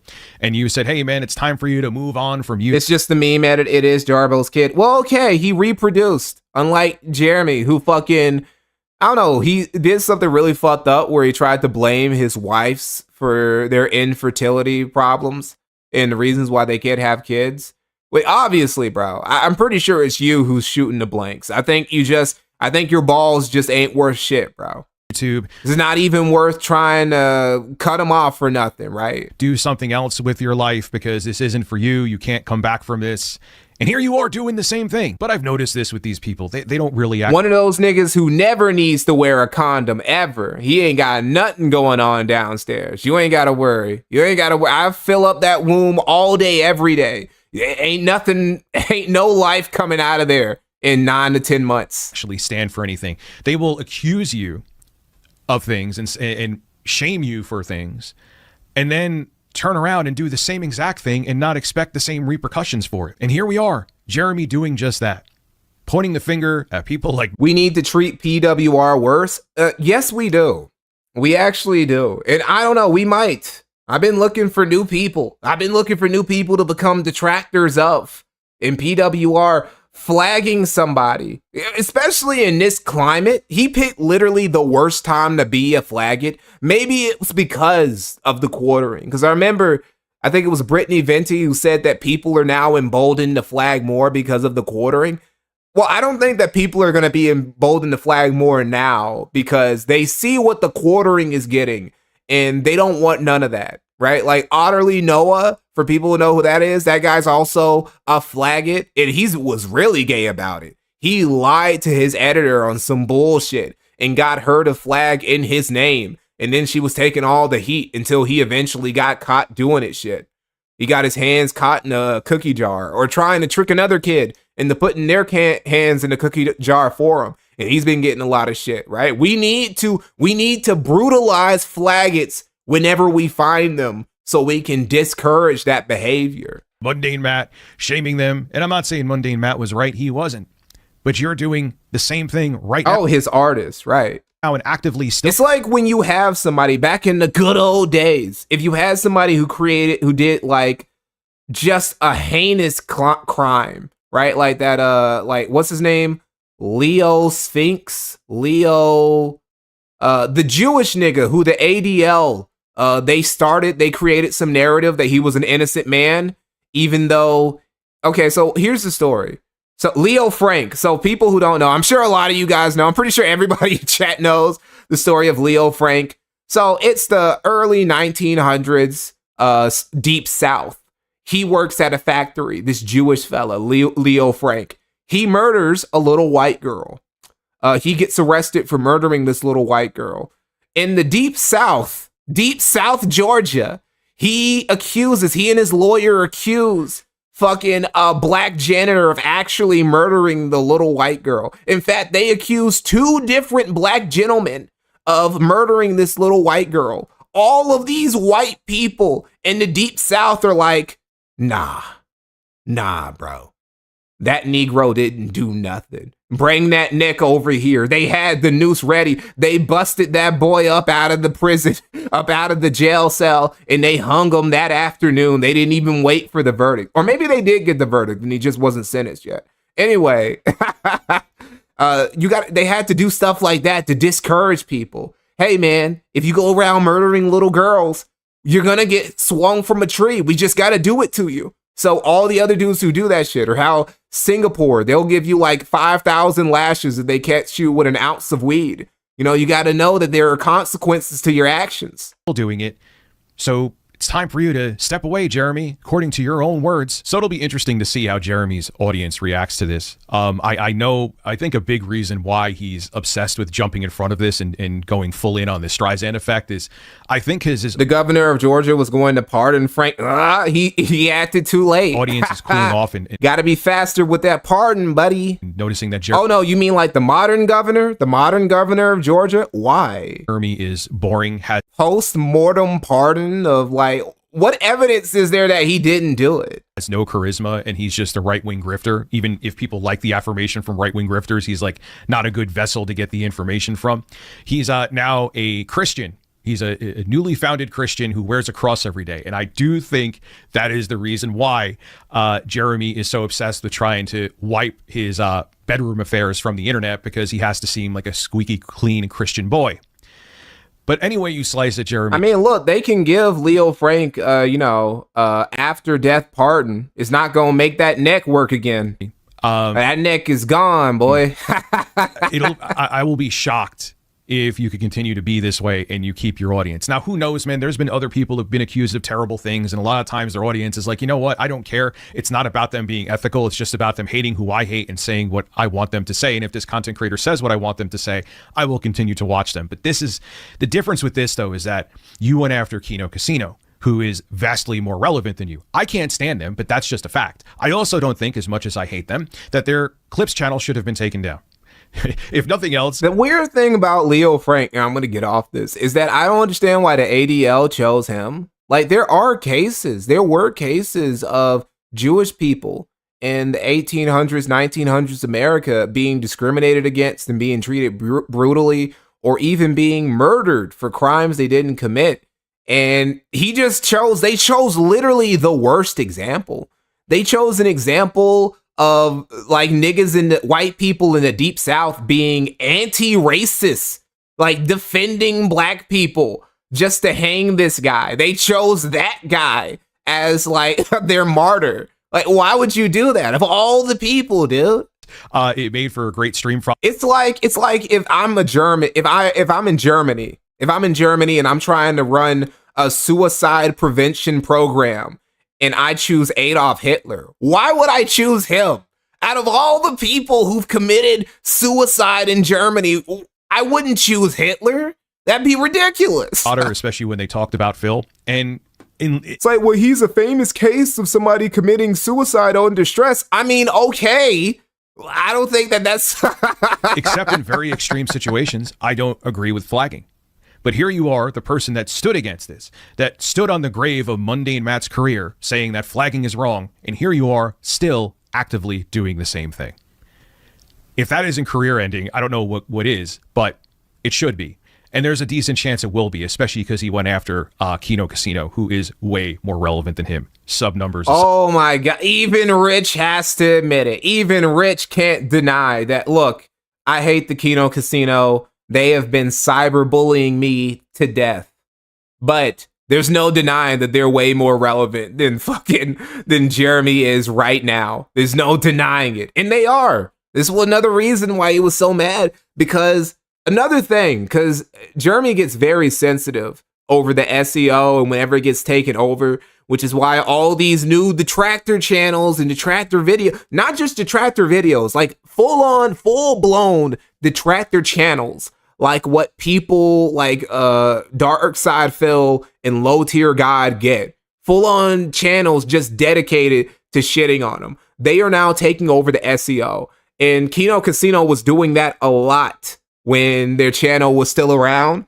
A lot of their clips were showing up in the recommended ahead of his own videos about the quartering. So he can't stand that. And he really made it worse, because the casino literally said, hey man, we're not on YouTube anymore. So just go to Flaked if you want a clip.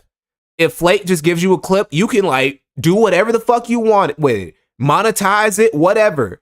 They don't give a fuck anymore. He really made it worse. He made it worse because now you're going to have like 50 different Kino Casino clip channels who are going to be shitting on you. And what, you're going to try and flag them all down? Good luck, bro.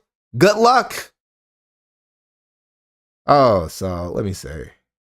So this is the stream. This is the stream we're going to watch where I could have done some other shit because he's been talking about Jeremy a lot, Rich has, but the problem is Rich talks about Jeremy he doesn't really talk about Jeremy.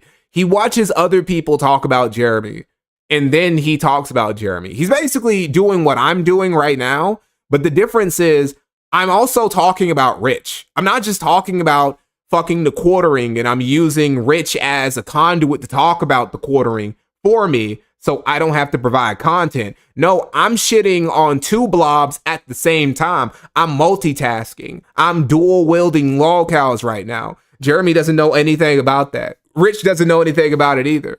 So what we're going to do, we're going to watch this. This is actually an example of Rich doing some actual commentary over a video that Jeremy made. And he's going to say some very interesting things. And of course he's watching LolCal live because that's all he does, right? He all he does, he watches LolCal live, he watches Dark Side Phil, and he does politics shit. And maybe every once in a while, he might play a video game. I don't know why he just doesn't play video games and talk about video games on his fucking tech and gaming channel. I don't know why he doesn't do that. There's been so much shit that's happened in gaming and tech lately. You know, just all these fucking chip companies and all the shit that's been happening at Microsoft and Sony and whatnot. There's a lot of stuff that if I was a YouTube slop channel about video games and tech, I would have tons of content. I'd be talking about shit every day. I'd be streaming about shit every day. But I don't know, man. I don't know. He just can't figure it out. He just can't figure it out. Troubled Turtle, off topic question. What ancient mythology pantheon are you into? Obvious. I'm going to give the boring. Well, hold up. Maybe not completely boring. I really like the Roman pantheon. I like the Roman pantheon more than I like the Greek pantheon, even though they're basically the same thing, right? Like Romans literally just stole the Greek. I can't say stole because they're from the same tradition, but they have their own regional variation of Greek gods and shit, right? So I like that pantheon better than I like the Greek one because I just think that the Roman version of some of the gods are cooler, right? Like I think Minerva is cooler than Athena. I think Mars is cooler than Ares and shit like that. It would be interesting. It'd be interesting if they remake the original God of War games, but instead of taking place in ancient Greece, it takes place in ancient Rome. And now you still fight the Greek gods, but now they're all Romans and shit. That would be fun. In my opinion, it would be. You don't fight Zeus. You fight fucking what's the version of Pluto, right? Pluto is the Greek version of Zeus, or is that Uranus? No, I think it is Pluto. No, it's Jupiter. Fuck, it's Jupiter.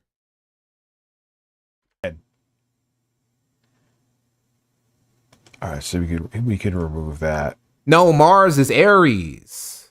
I can't stomach LolCal for some reason. Why do you watch it every day then? I can't stomach LolCal. Why do you watch Keemstar's content every day then? Oh, I can't stomach it. Well, then stop watching it, nigga. It's like he says he can't stomach food, but then he can't stop putting it in his fat ass mouth. Stop eating. Stop consuming food. Stop consuming other people's content. If you can't take it, then. Let's see. Sir Spoon, thank you for $5. Jur Switch. Oh, I already read that. Excuse me. Neon If Graves, thank you for €2. Mikey Tomorrow. I swear I'm going to put content on it. Quiet Rider, thank you for $2. Who got cut worse? Jer or Sneeko? Definitely Sneeko. Definitely Sneeko. Sneeko was literally there while it was happening. And then he went on podcasts and talked about how traumatized he was going through. And he was like, well, you know what? It made me stronger because now I know after I saw my girl get blown the fuck out, I saw her get bust down right in front of me, right? This dude was just tearing my girl's guts apart, bro. I've never heard her scream like that. But now that I've seen that with my own two eyes, I know I can handle anything. That's what Sneeko's cope was. So he definitely got cut worse than Jeremy did. Potentially Criminal. What's up, Sean? Thank you for $5. I'm here to ask the real question. Would Jeremy eat Dicker's kids' eyes? Man. I don't know, man. You would have to dip them. Maybe if you dip them in alcohol, right? Like, let's say you were to, in any alcohol, it doesn't even have to be liquor. Like, literally, you just like throw rubbing alcohol over her eyes. Jeremy would probably gobble it up then. Maybe then. Rudolph Boykin, thank you for $5. I appreciate streamers who don't use mods on principle. Well, I don't understand the point of people using mods on YouTube because YouTube is so fucking censorship heavy all the time. They're auto mod, they're AI mods. You can't even say anything fun in chat. So only reason why you would keep mods around is A, to stop spammers, right? Which occasionally I get a spammer or two. And, you know, those aren't really a big deal. I can handle those myself. Or if people are bullying you, right? People are being mean to you in chat and you want to like sweep that up, Those are the only reasons why you have mods. That's the reason why Jeremy recently, he started having mods regularly on his stream, and he didn't have that before because he has so many mean old cyberbully jerks now on all of his streams making fun of him. Ice Mexican, thank you for $4.99. Leo Frank Mint. You know, I just realized Ice Mexican, that's basically Nick Fuentes. Nick Fuentes is an Ice Mexican. He lives in Chicago, the windy city. It's cold as fuck all the time. When it snows, it's like one of the coldest parts of the country for real. Winter in Chicago ain't no fucking joke. He's basically an Ice Mexican when you think about it. Leo Frank mentioned TJD and ADL as created as a coalition of Berg and Stein lawyers to defend themselves from punishment for their many crimes. I really can't.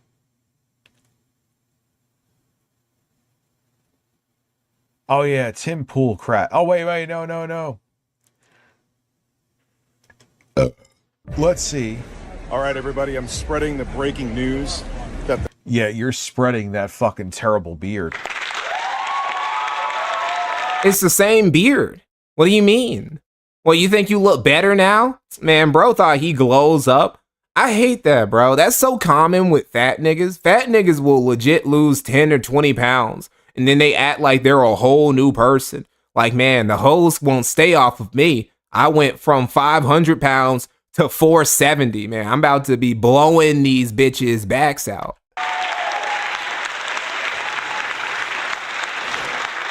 What the fuck is that disaster on my face, dude? I was fatter here too. quartering is a giant in public. So here we go. Here we go. I don't know, man. He always says I was fatter. Man, I was fat as shit. There's not that big of a difference. I'm not going to say there's no difference. I'll give him some credit, but come on, man. Hello, everybody. Hello, everybody. There's like 3 people there. Breaking news. He can't count. The quartering. Trying to impress with this. Listen, Birdfather proposed to me with a promise ring and Oh, make me God. promise to stay Oh, pure God. until I get married. Oh God, I fucked up Be a here. weird fundamentalist man. Listen, let's go. Oh, we forgot about the soundboard. It's been a while. It's been a while since we had to hear that soundboard, man. If there was something that you could change about yourself, here's the thing, bro. I don't even give a fuck. You might as well just give up being, like, not being fat. You're gonna be a fat nigga when you die. You're gonna have a very big body casket when they put you in the ground, Rich. I'm sorry. You're never gonna slim down. Your last chance was like a decade ago, and then you fucked it up. You're gonna be big forever. Can you at least get rid of the soundboard, please? That's the one change I think would make a major difference for you. All right, everybody. I'm spreading the. Like, Also, like, stop taking fucking gummies or, you know, fucking melatonin or anything like that before you do a show. Try and do a show sober. why did I think this was a good idea for under any context? Why? Breaking news that the quartering is a giant So many more clever things I could have done, like trim my beard so I don't look like a complete asshole. Well, I guess it suits the situation. Am I right? in public. So here we go. Okay, we're gonna fast forward through this. All right. All right, everybody. I'm spreading the breaking news. All right, we're gonna fast forward through that too. All right, here we go. How's that going, Jeremy? Pussy. Nobody cares. Nice hat. How's that going, Jeremy? He can't keep his finger off of it. Bar for comedy must be subterranean.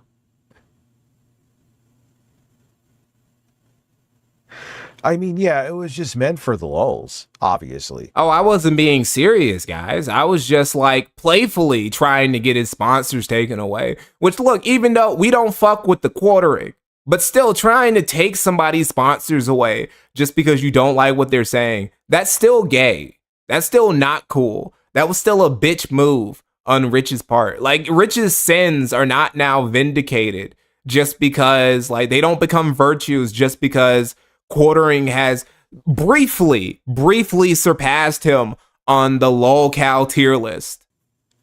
Like, what do you say? Pretty sure it's just a cheeky joke. Wouldn't read into it much. But even at this, like, when was this? Now I have to know dates so I understand. 2022.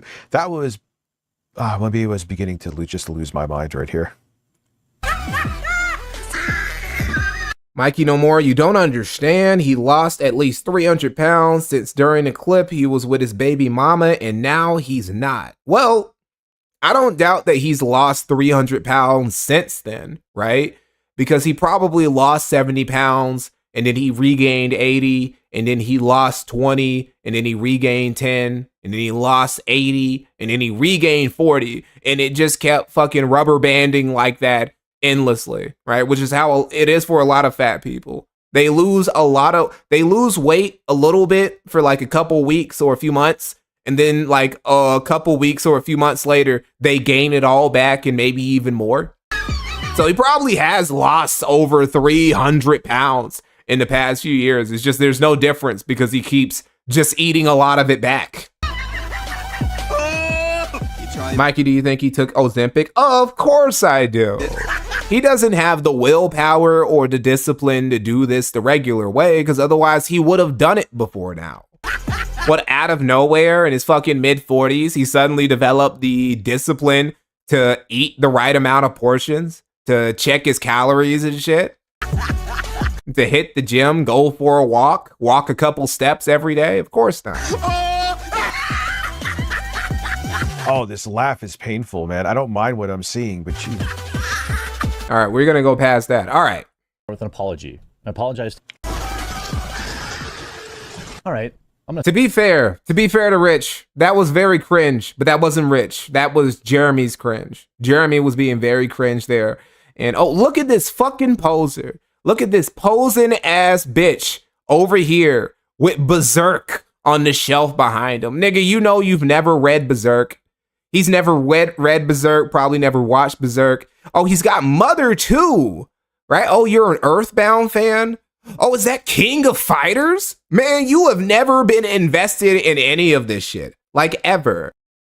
I can't recall another time. Pokemon, okay, I can believe that because you're so obsessed with Pokemon cards. But I'm supposed to believe that you play fighting games or you fucking watch and read anime, even the mainstream popular anime like Berserk, or like you've played through Earthbound. Man, get the fuck out of here, Jeremy. Start with an apology. It's so weird people have decorations of shit they don't like. See, if you're gonna have decorations of stuff, I can understand.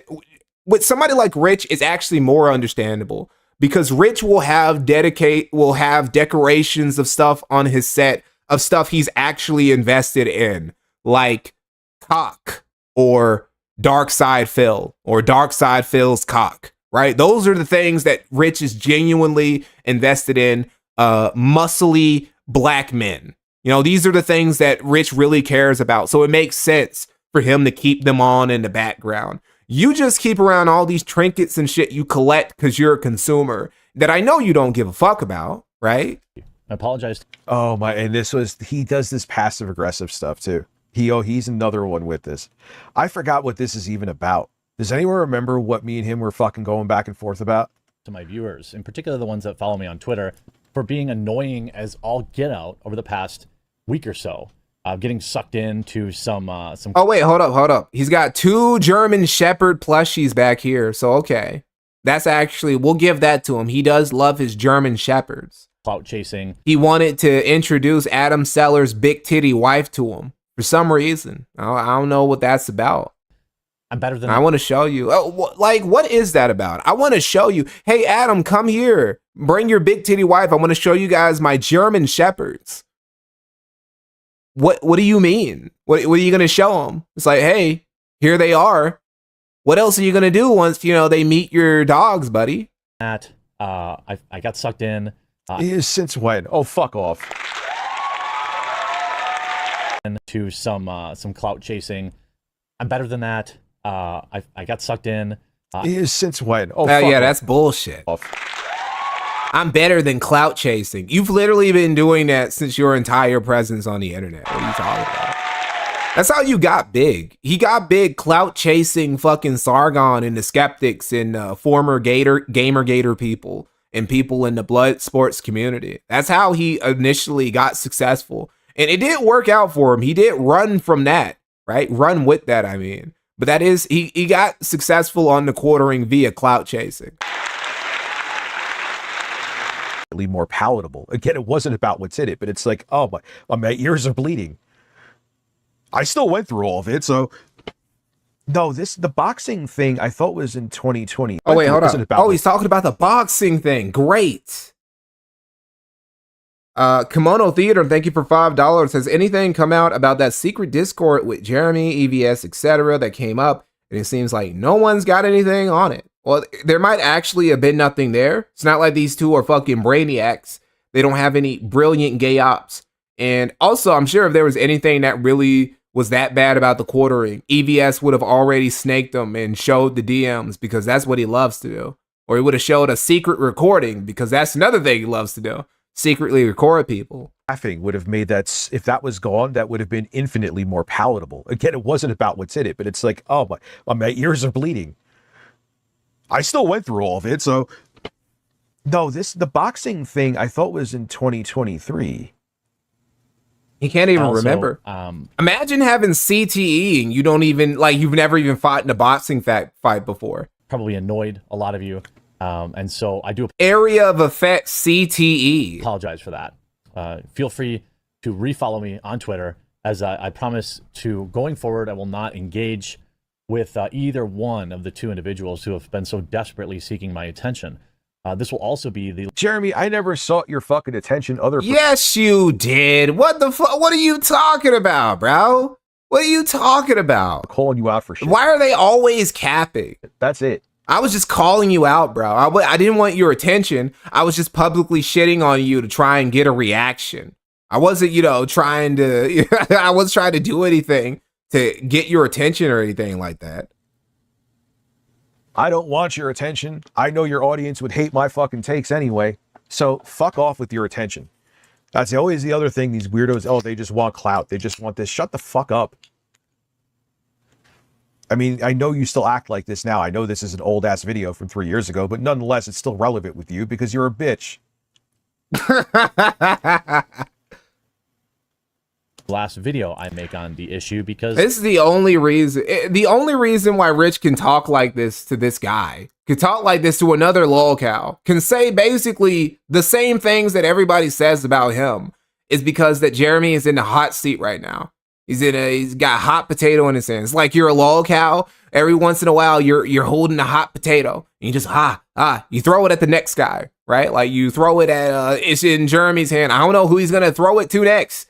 Who's going to be the next lolcow who everybody's just shitting on? Who knows, right? But it's like, yeah, he's just taking advantage of the situation. It will be your turn again, Rich. Make no mistake. You're going to do something retarded that everyone's going to make fun of eventually. Essentially, what we have here is your classical crabs in a bucket situation where, people... RTU is the worst offender of soundboard abuse since Tipster. Oh, hey, has anybody else seen Tipster's beautiful transition? Tipster became a beautiful woman. Maybe I'll show that to you guys. Maybe I'll fucking make you have to bleach your eyes later and show you that. Brain Dookie, thank you for $4.99. If General Montgomery was born a millennial and was a YouTuber and was never in the military, do you think he'd be a lolcow based on his personality? Probably, yeah, because he was like really autistic when it came to military shit. Because I remember Bernard Montgomery, he tried to date a woman, right? He was in his late 20s, maybe even his early 30s. And he was trying to date a significantly younger woman. And he took her to the beach. And what he did, instead of going swimming with her or taking her out to eat, he took out a stick. And then he just started drawing military plans in the sand. He's like, well, we would put the tanks right here, right? But then I would take the infantry there and they would barricade themselves. And then we would wait for air support. And then, we would have to bring up the logistical train. And he basically did that for her for an hour. And, the relationship didn't last. So, they're in the bucket trying to drag everything back in with them, drag people down with them. And I got sucked into it. So that was weak sauce from me. So I apologize for that. Yeah, well, you get sucked. Granted, that was like how you're going to be passive aggressive. I'm sorry, guys. And it's because of these terrible people that I acted the way I did. I don't know if he understands what passive aggressive is, what that means, but it's like, I don't know, trying to justify bad behavior by saying other people are worse. That's something that you do too. So in a way, you're not really apologizing because you're making that there's another excuse. Two, I think I do need to explain a little bit here because there's been a bit of a narrative going on around where my positions are. I have Or what positions your wife is in. Oh, shit.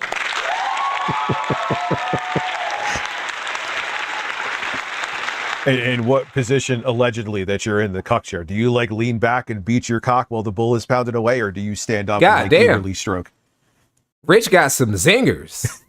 This is some pent up aggression. He's been looking for an opportunity to get at him. Which one is it?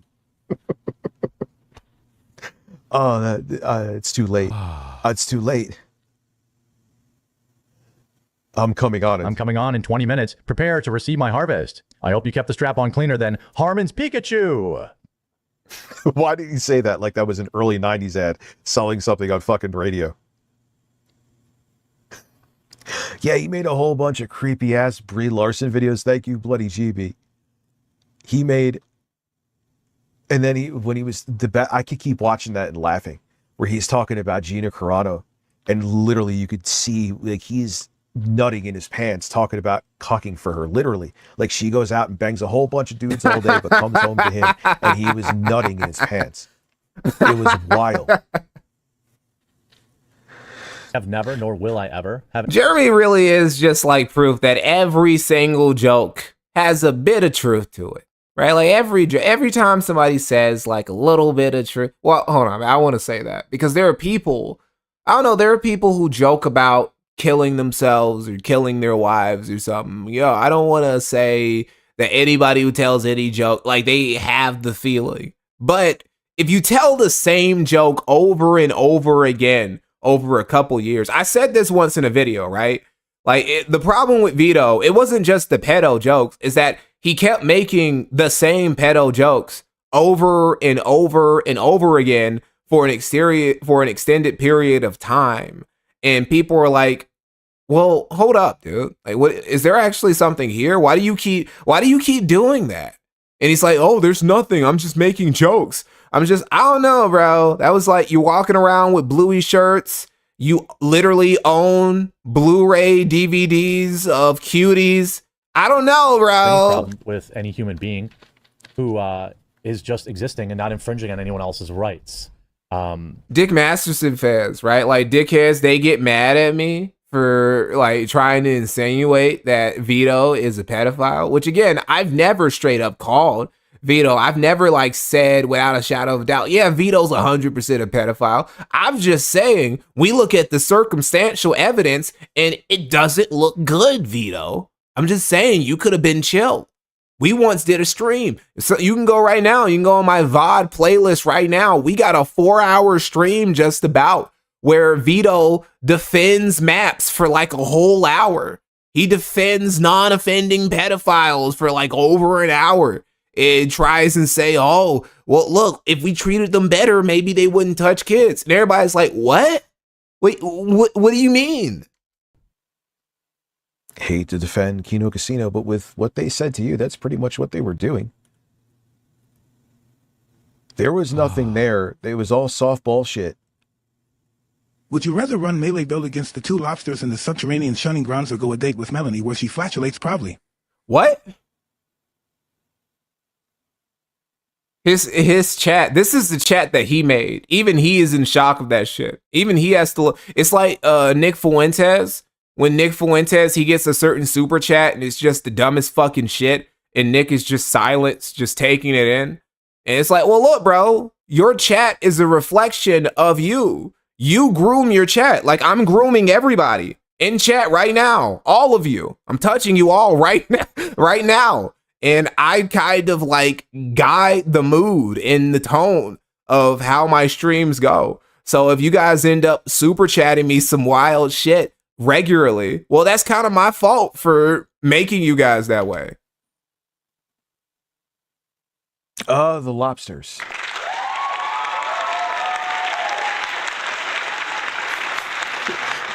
They can fucking snipe you and put a head through your skull, but I still, yeah, I would rather risk that. It's okay. I don't have it. No, you wouldn't. Like, look, dude, you were trying to fuck Grace Thorpe. I know 100%. You're trying to fuck Grace Thorpe. You're 100% would have tried to fuck Melanie Mac. Like, without a doubt. Any problems with What's up, Tangy Singer? Like that. In particular, oh, it pisses me off too. He always plays this fucking sweetie sweet shit too whenever he gets bodied. I don't remember exactly what was going on. This is true. You do that too, but this is true. Whenever Jeremy gets put into a corner, whenever he gets paddled, he acts like a good boy, or at least it's like when a dog that barks a lot and like you finally open the gate and you step to that little nigga, and then suddenly he just looks away like he wasn't barking in your face the whole time. That's how Jeremy acts. But that's how you acted too. That's how you acted to Jeremy when you found out that he was training with the quartering. I mean, he was training with Sam Hyde, and you decided, oh no, he might beat me up if we box. And you ran away from him. You also were like, okay, I was talking too much. I really don't want the smoke. I'm a bitch for real. Please don't beat me up. Please. But some of the crowd that's been in my mention. Oh, this is the tipster photo I was talking about, by the way. That tipster photo felt cute. Might delete later. The transformation is complete. We all knew. Everybody knew. Like, everybody saw this trajectory coming from a mile away. We all knew that this was probably going to be, or at least a lot of us knew, yeah, this is probably going to be Tipster's final form.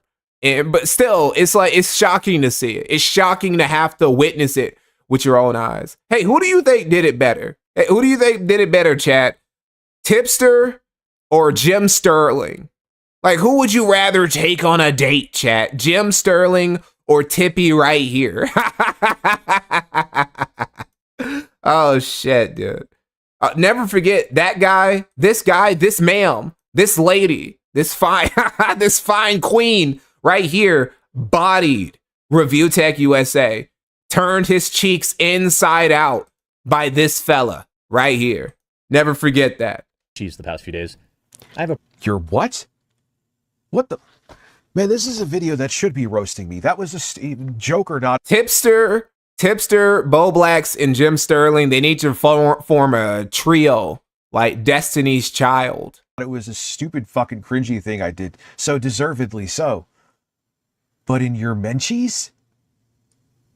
Oh my God, you were like...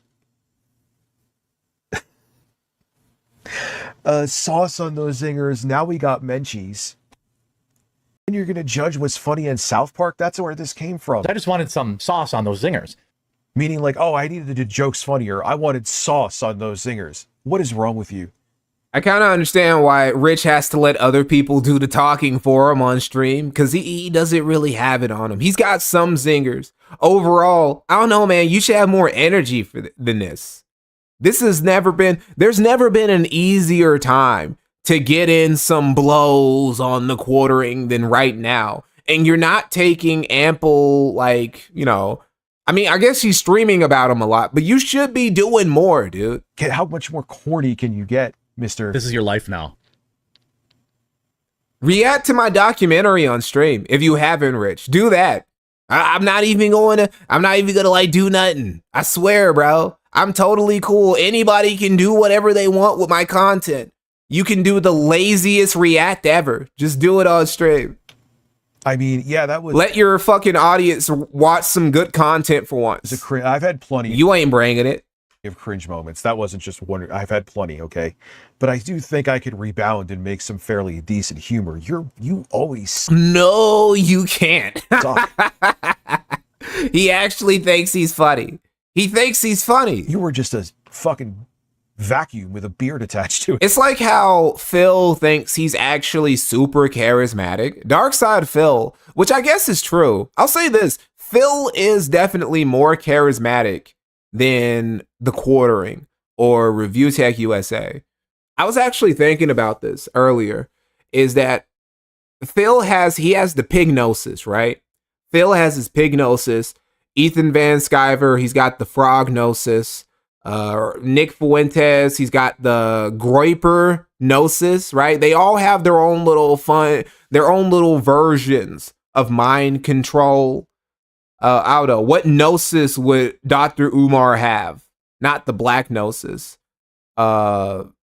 He has his own little FDMG Gnosis or whatever. Anyway, they all have their own versions of charisma.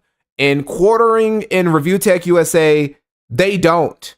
They don't have any sort of gnosis. There's no quarter gnosis. There's no Review Tech gnosis or anything like that. Because that's why they're slop channels. That's why they had to build careers just reading articles written by other people or reacting to videos made by other people. They could never carry their content on their own. Even right now, Rich's whole content is just him. He doesn't even play games. Part of the reason why Rich doesn't play games on stream that much isn't just because he knows he's bad at them. He's literally admitted that he's worse at playing video games than Phil is. It's also because he knows he's not going to be able to add anything. He's not going to be able to add any commentary. He's not going to be able to do some queso shit or some Corey Kenshin shit or something and actually add some spice to the video game while he's playing it. It's going to be Dark Side Phil tier playthrough, basically, with even worse gameplay than what Phil would provide. So he's got nothing. All he can do is just watch Lolcow Live or Phil or Harmon Smith or the Quartering now in hopes that some content happens to pop up. You just suck everything. Problem with annoying people. The Quartering doesn't have bull gnosis. The bull has bull gnosis. Adam Seller does probably have some form of bull gnosis, right? Because think about it. That dude's like actually a criminal. Like he's actually been convicted of multiple crimes, like domestic abuse and trespassing and shit like that, right? And he managed to become friends with a millionaire who invites him over to his house, even though he engages in hot wife shit and whatever. So Adam probably does have more charisma than the Quartering does too. Well, I have a problem with liars, as I've shown in videos where. Oh, well, you must hate yourself.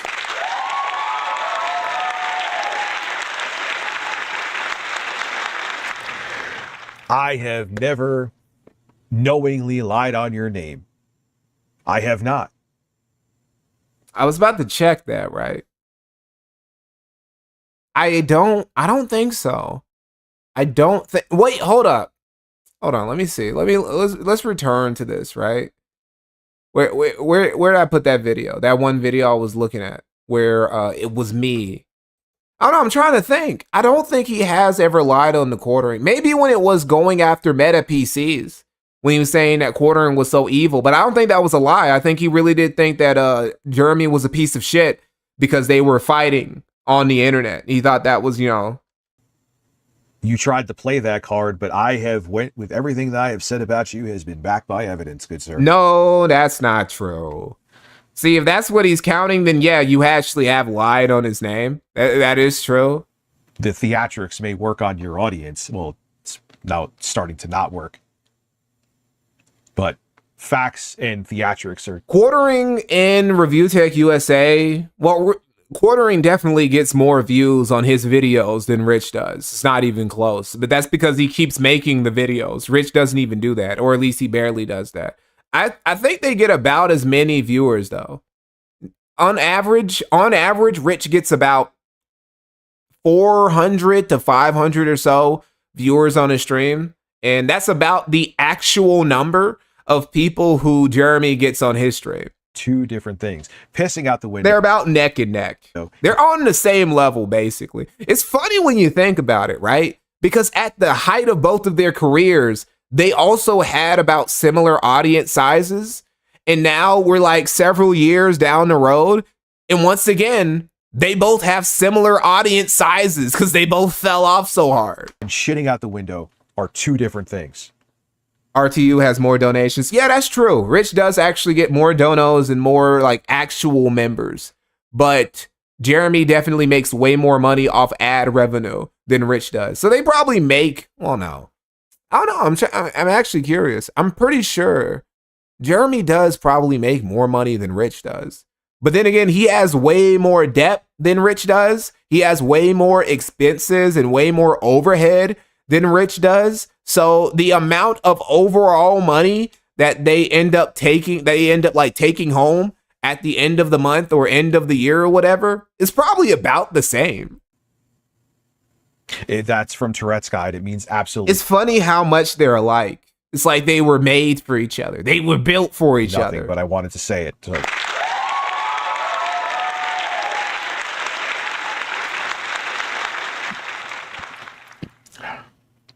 I need a bird here. I had an urge to talk to a bird, and I have no bird here to talk to. Oh, he didn't bring the cock with him. What a tragedy. I do have... How can he do the show without his cock on deck, bro? Oh, fuck. Where did Brazio go, dude? Oh, did he give it a name? He gave that fucking fake chicken a name? Who is this? I need sleep. Thank you for $2. Why do I have text from Who's somebody? a bigger creep, Campbell or Rich? Bigger creep? Definitely Rich. I mean, no, definitely Jeremy. Jeremy is definitely the bigger creep. Like, I don't even think it's close anymore. Everything we've seen from Jeremy, the weird tweets he sends women, the creepiest thing about Rich, at least Rich doesn't fucking stalk women, unless you count that one beautiful trans woman that he stalked at a grocery store.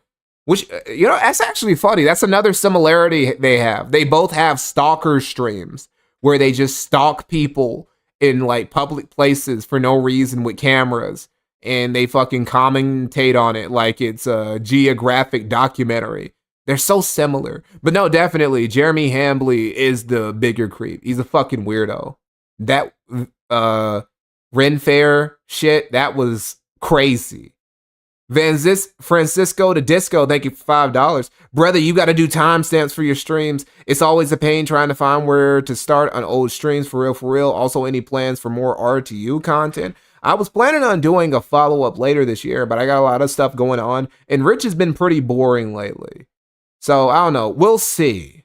Malgus, thank you for $2. RTU has Lolinosis. His Discord already gets remade. Call Jeremy Hambley a bitch right now. Oh, I know who that is. No, you get it again. Jeremy Hambley is a bitch.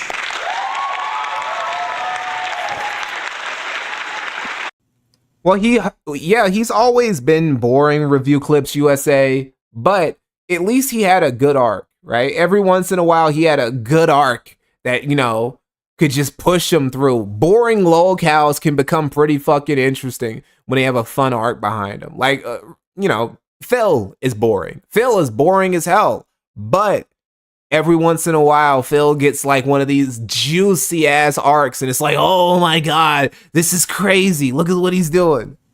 I'll figure it out. Figure it out, dude. They're leaking, faking DMs and things like that. It's really pathetic. But I want to be very clear, as I do have a decent, I have such a large subscriber base. Wonderful. It's pretty. No, it's fucking beautiful. Diverse. And I want to be clear that this is before you went super right wing because you're getting desperate. This is when you were still playing I see both sides card, even though your content obviously proved that. That's literally what you did. You were literally a both sides. I'm actually more of a centrist guy. And then you went off into the left at around the same time. No, actually after. You did this after Jeremy went off to the right. Why are you like getting on him for doing shit that you do? You didn't. Lolcows, it's crazy how lolcows never have any self-awareness or introspection at all. I don't really care what you do with your... Also, he's not super right-wing. He's not. Quartering is milquetoast as fuck. I don't understand. It's like when people were like, Charlie Kirk, it's good that he died because he was basically a Nazi. What? If Charlie Kirk is a Nazi, what do you call people like fucking Nick Fuentes? I wouldn't even call Nick Fuentes a Nazi for real. I don't think he's racist enough for that. But what will you... I don't know if everybody is far right. If being mildly conservative just makes you far right, well then what's the point of not being far right? You might as well just be far right as fuck. Because they're going to call you a racist, Nazi, far right nigga regardless. Bodies or, as an adult or between two consenting adults. It's Man, how things have changed, huh? You had to go more right wing to keep an audience, didn't you? I'm like What do you call Gypsy Crusader? Not white? so uninterested in it. I don't really know how to describe it. You know what I mean? Like, Are you sure about that? We need to check through your videos again. just don't care. And I don't care to bring it up or to talk about it. And I got goaded into it a little bit, but that's a distraction, and I apologize for that. In terms of the tech review guy, I remember that video of that one black guy. He jumped. Well, he didn't jump. He kind of ambushed Gypsy Crusader at the airport. He's like, yeah, bitch, nigga. I bet you won't say nigger to my face. And he was like, you're a nigger. And he's like, I bet you won't say it again. And then he kept saying it. And he's like, you're a bitch. After he got called nigger to his face like 3 or 4 times. Which isn't, again, he's not white. So it's not even like really racist for real. Rick, The tech review guy, Rick. I like that. The tech review guy, Rick. I don't really know. You know, the situation comes up every couple of months when he's low on content. He starts his beef with me. And then unfortunately, Oh my God, that was never a fucking motivator. It was just you were, if anything, talking about you, because this is when people were sycophants of you, even in 2022 they were, would actually, I mean, it would get viewership. I don't know if anybody's ever been a sycophant of the quartering. Like, quartering has never had diehard fans ever, even at his most popular. His fans have always been very fair weather. Is why he hasn't kept them today. This is why he left YouTube to go to Rumble, right? I would say that somebody like Tim Pool, who basically does a better version of what quartering does, which is why quartering is so jealous of Tim Pool and why he kept hiring Tim Pool's ex-employees because he wanted to skinwalk his Tim Pool, is I think Tim Pool has more diehard fans than the quartering does. Quartering has never had sycophantic fans. Like, even the dude, right? Earlier today, and when we first started the stream, there's some dude who showed up in chat to fucking spam. He wasn't a quartering fan. He was a Review Tech USA fan. Rich has more sycophantic fans than fucking quartering does. But I would lose subscribers. The videos would get downvoted into an oblivion. Usually it would be like 50-50 at best. What's funny now, shows you What's that? subscribers. The videos would get, I mean, it would get viewership. Even in 2022 they would actually, I mean, it would get viewership, but I would lose subscribers. The videos would get downvoted into an oblivion. Okay, I know what he's talking about. Those weren't his sycophants. Those were just people who wanted you to put the gaming and tech news takes in the bag, bro. Not even the takes, because they were never your takes. They were just other people's opinions that you were just repeating in front of a camera. They just wanted you to read the gaming slop articles, bro. That's all they wanted to do. And then you came here with this drama about quartering. They're like, why, dude? What the fuck? If I want to hear some political shit or some drama shit, I'll go to another channel that does that better than you. Why would I want to do that? So he's blaming the quartering for him getting down votes and losing subs, when really he just made shitty content that nobody wanted to watch, which is why his channel died to begin with. Usually it would be like 50-50 at best. What's funny now, shows you how times have changed. Melanie Mac is not a sycophantic fan of quartering. And you could say my audience See sycophantic for that paper, though. is smaller That paper makes Melanie Mac super sick. Oh, she'll do anything for a dime. right now. I'm making her sound like a prostitute. But, you know, it's like she's only there for the paycheck, bro. She don't fuck with Jeremy like that. And we'll see. As he gets gradually broker and broker, we'll see the test of her loyalty play out. Which is true. Okay. What is my like to dislike on the quartering video I made today? 7,000 views, not bad. 91.9%. If this was even then, that would not happen. And I have had... Well, this is a completely different situation, Rich. This isn't like you just venting about your internet beef that nobody gives a fuck about between the quartering. This is you talking about a popular drama that doesn't really involve you, right? Like, you're not involved in this. Honestly, I'm not really involved in this. But anyway, you're just like somebody on the side commenting on some drama between an actual relevant, popular, YouTube channel, former YouTube channel, Kino Casino Clips channel, and the quartering, and you're just jumping on it and giving the popular take, which is that the quartering is a cuck and a flaggot. And of course, people are liking the video. I mean, I watched the video. You basically just repeated shit that I would have said in my documentary. Videos where I've criticized Trump that have been like at 70%. So I still have enough of an audience there where I would see the barometer. Mel is stay for pay. Oh, that's a good word That for would have it. never happened if I made this video today. If I made that in like 2021, not a chance in hell. Times are changing, sir. And I promise you, obviously you want all your videos to get views, duh. But that was never the number one motivator, I assure you.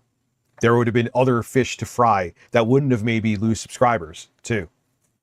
I talked about you. I knew it was guaranteed that I was going to lose subs. But some of the shit you would say... Which makes it all the more retarded why you would make that video. Why? Why would you do that, dude? That's how you feed your family. Why would you? I don't understand why he's always been so reckless with his YouTube shit, even though that's how he pays his bills and feeds his kids.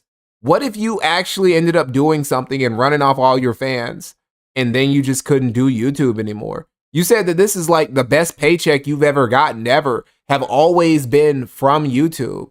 So what would you do aside from that? Why would you like potentially scare away viewers and subscribers for no reason? Like, are you happy where you're at right now? Do you think you're in a better place right now, Rich, than where you were at like 4 years ago? You think that if you could go back 2-3 years into the past and do things slightly differently, you probably would have? I think you would. They would piss me off. I was like, all right, whatever. I'll get him back. So fuck off with it. Oh, they just want views. You entitled bitch. Incidentally, I have, a bunch of my viewers. I keep trying to tell him this, but he doesn't listen. We share. Show us Tipster's picture again, please. Oh, sure. Beautiful, gorgeous, queen, slaying, living her best life. Just rejuvenated, all up in the refrigerator. Just every fucking meal, just building a better version of herself. Here's the thing, right? Is that this is the laziest form of transformation. This right here, the makeup, the nail polish, the hair, this is the laziest version. The mascara, this is the laziest version of changing who you are. Because all the other versions of changing who you are, like going to the gym or eating better, I don't know, reading some philosophy, going to a therapist, maybe going on a journey or something to find yourself, going outside to meet new people. Those all take considerable work. But on one hand, you could just like put some makeup on and put on some new glasses. Hey, I'm a whole new bitch. Whole new bitch up in this bitch. And this is why a lot of them do it. This is why Jim Sterling does it. That and fetish shit. A lot of subscribers. I don't doubt that there are some people who genuinely do have gender dysphoria, and they do it because it's like, well, literally, I feel like if I don't do this, I'm going to kill myself, right? But for a lot of them, for most of them, I would even say, it's shit like this, where it's just a gooner who wants to change who they are based on the shit that they've been consuming. And this is the laziest way to get that result, because every other result is, I bet this nigga ain't even gonna touch the wiener. I bet the sausage is gonna stay. It's gonna stay in the fridge. It ain't going nowhere. He ain't even like full hog with it. And I am greedy and a filthy capitalist. And I have very little to gain beefing with somebody who shares thousands of subscribers with me. Roasting a guy like Ethan, it's a little different. I've got nothing. But, I mean, I guess from a business perspective, you're right. But it's still shitty.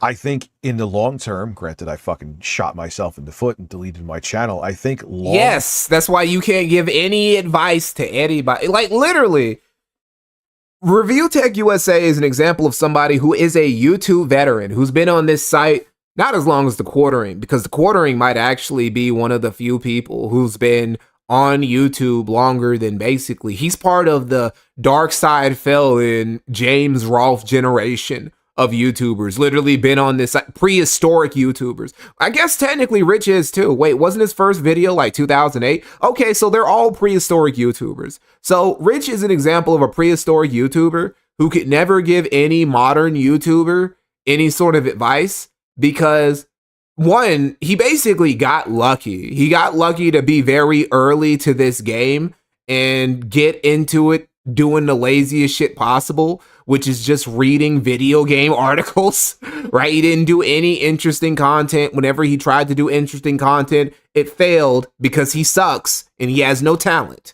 right? And he also can't give any advice because he burned it all down and he is failing to, I don't know, he's surviving. He's not going anywhere. He can still feed himself and his kids. You know, maybe he can feed maybe he can feed himself. He probably isn't enough left afterwards. He feeds himself to also feed his kids. But he can try with his fucking YouTube channel. But all of the glory days, those are long gone. No new YouTuber has anything that they could like borrow from Review Tech USA. He has no good advice to give. He's unqualified. All those years, all those subscribers, all those YouTube videos, and he's not qualified to give anybody any advice on this shit because he blew it all away for no reason. He Raccoon City'd himself for no reason. Very similar to, quartering, actually. Growth, people rather know that you give a shit about something than be like, oh, I'm not going to talk about this person because I may want their subscribers or we may share subscribers. I mean, at this point, I guarantee you that if we share like 10 at best, I would be shocked because you've went full fucking derp Christian nationalist retard. But not really. He's basically been saying the same shit.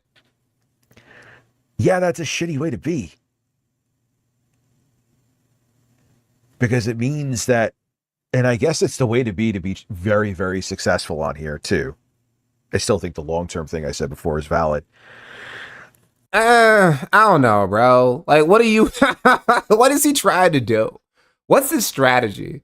What was his strategy again? His long-term strategy for getting big on YouTube again? Dude, just make slop videos. Stop, man. Whatever strat that you think is going to work, it's not going to work.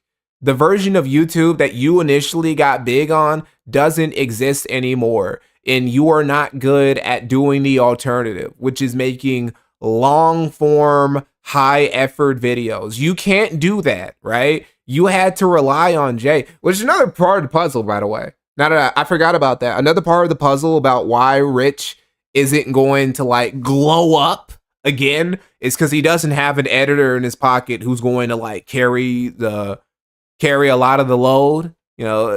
Jay did a lot of load carrying. At least 50%. And in reality, it's like 60, probably more than that, because I remember Jay also saying, or maybe it was even Rich who admitted this, that Jay picked a lot of the articles for him. So Rich literally, there was a period of Rich's career where he literally did nothing but just show up and read articles that Jay gave him. And then Jay did literally everything else. Jay went and he picked out the articles. And then he would give them to Rich. And then after Rich would just like say them, Jay would take the videos, chop them up, edit them, put some music on them, edit the thumbnails and shit. He would come up with jokes and shit and material for the show, which is probably why Rich is still doing the same jokes that he's been doing for years ever since Jay left, because those were Jay's jokes and he can't come up with any new ones except just fucking kissing cocks all day. But if you want to grow quickly, man, you just, even with tech, just grift. That's what you should do, really. If I was Review Tech USA and I was in his position, I would just grift. I would be shameless about it too, because why shouldn't I, bro? I got children. And Rich doesn't even have like grown kids, right? He doesn't even have like Keemstar's daughter. Is she already 18 or she's in her late teens? She might even be like 20 or something. No, I remember. I think she is. No, she is in her early 20s, Keemstar's daughter. I think so. Or late teens, because Keemstar's wife, Bradley, is like literally barely just a few years older than her. So she has to be close to legal age or legal age already. at least, right? But this isn't even the case for Review Tech USA. Rich does not have any grown or almost grown kids. Rich's kids are all little. Rich's kids are all in either elementary or middle school. He's got a while that he has to keep feeding those little niggas. And if I was in his shoes, I'd be like, okay, I got at least another decade or so having to support my children. I have to. I might as well just try and grift. Because look, bro, you're a big fella. You might not even be here in a decade. You might as well try and make this money happen. Maybe even make a passive revenue machine for him. A lot of times, that's why you can't really trust most reviews. Oh, she's 17. Okay. So how old is Bradley then? Can Bradley even legally drink? How old is Bradley? She has to be at least 23, right? She has to be. Because for the people to keep getting access to the products to be relevant in the review space, you got to get access from the companies before the things are even released. And what do you think those companies are going to do? Unless you're like Brantley turned 21 with Keem. Okay, so she couldn't legally drink when they first got together, but she can now. Well, okay. KBHD level. Like he could roast the shit. Not quite the, review Ethan Ralph camping outside of the high school waiting for a girl to walk out with a diploma in her hand, strat. Not quite that, he at least got with her when she was in her 20s. Barely, but still. And Apple will still happily send him a review. Keem was camping outside of college freshman dorms, not outside of a high school. So he is better than Ralph. But even if you, I mean, whatever, legal women are legal, but still upper middle of the road. You criticize a Samsung phone, goodbye. You criticize Apple, probably goodbye. They won't say that they're telling you to fuck off. They'll just not send you anything ever again, which will choke your channel and will kill off your channel. So what do you think a lot of those reviewers are doing? Except unless they're the Mr. Who's the Boss level or MKBHD level, where they can fucking be very critical and still be okay. Because they're just too big for companies to ignore. This sounds like some cope to me, I'm not gonna lie. Well, look, I was kind of hard on these tech channels, so that's the reason why my growth kind of stagnated for a while there. I'm sure it had nothing to do with the fact that your content was just garbage. I'm sure it had nothing to do with that. No, those mean old companies, bro, they wouldn't let an Italian man win. They're going to praise Italian discrimination in America because you won't suck Apple's dick. Praise a product and conveniently not bring up things. You won't worship the I didn't worship the corpse of Steve Jobs, so Apple stopped sending me shit to review. That make it not great or bad or too expensive. Because if the company... No, Keemstar was not Woody Allen maxing. Like, come on, man. He puts him on a list. Getting with a girl with a significant age gap, but who's still legal age, that is completely different than adopting a woman and, like, raising her as a minor. And then once she becomes legal age, you start fucking her and, like, you get in an actual... That's completely different, dude. That is completely different. Goodbye to being... That's basically buying a wife, basically. That's like the legal form of just purchasing yourself a wife, just adopting a girl that you just grew. That's the ultimate form of grooming, really. Be able to compete with other channels. Thing to lose. And Woody Allen was in the Epstein files. Most unsurprising Epstein file appearance ever. And when two content creators are like going back and forth like this, it alienates the people that are subscribing. Like people make for Ethan Ralph and Faith Vickers, they were making a child bride joke. Woody Allen, literally. Subscribe to both of them. So even if you were to make like the nicest assumption about Woody Allen, which is that he waited until she was legal age, that's still fucking gross. That's still like extremely gnarly, bro. Going forward, I'm not going. Which he didn't. He didn't wait. But, if you just assume that he did, right? But why does it even have to be that? Like who... Hold on, excuse me. Going back and forth like this, it alienates the people that are subscribed to both of them. So, going forward, I'm not going... But why does it even have to be that? Like who you want to like. Why can't we're both commentators. You don't even believe that. What you've literally said, hey, look, if you're a conservative, get the fuck out. I don't want you here. Right? If you're a casino fan, get the fuck out. I don't want you. You've said that. To add another wrinkle to what I'm talking about here, like, I have opinions on you. You can have opinions on me. Why do people, we're not like a gay couple with kids, like that are breaking up and they have to decide between the parents. It's just channels that you're sub to. If you really think me having an opinion on the quartering is blasphemous, then, there's a button that you click and no longer be subscribed to me. It wasn't the blasphemy. Nobody wanted to see that content from you. They could already, people who saw that video, they saw the signs like, oh, we're going to be doing this. Oh, he's going to go down the fucking drama tuber political path. And they were right? Like, they read the situation exactly. Those people probably don't even watch the quartering anymore, by the way. And vice versa. Like, I don't understand why it's this mortal sin to talk about a content creator. It's like, yeah, I know, man. Imagine if there were two Canadians who were talking about you, Rich. Imagine if there were two Canadians who were just talking mad shit about you for like 2 years. They made like over 100 videos about you and shit. Man, it's a good thing that that channel of those two Canadians is gone. Nobody has to see those videos anymore. I mean, I could see if you're like a Linus Tech Tips and Rich probably is low key glad that the quartering took out Kino Casino's Clips channel, because the playlist that the casino had on him was very, very big, right? And it had a lot of shit, the Dropbox shit, all that drama and whatnot, going back to 2024.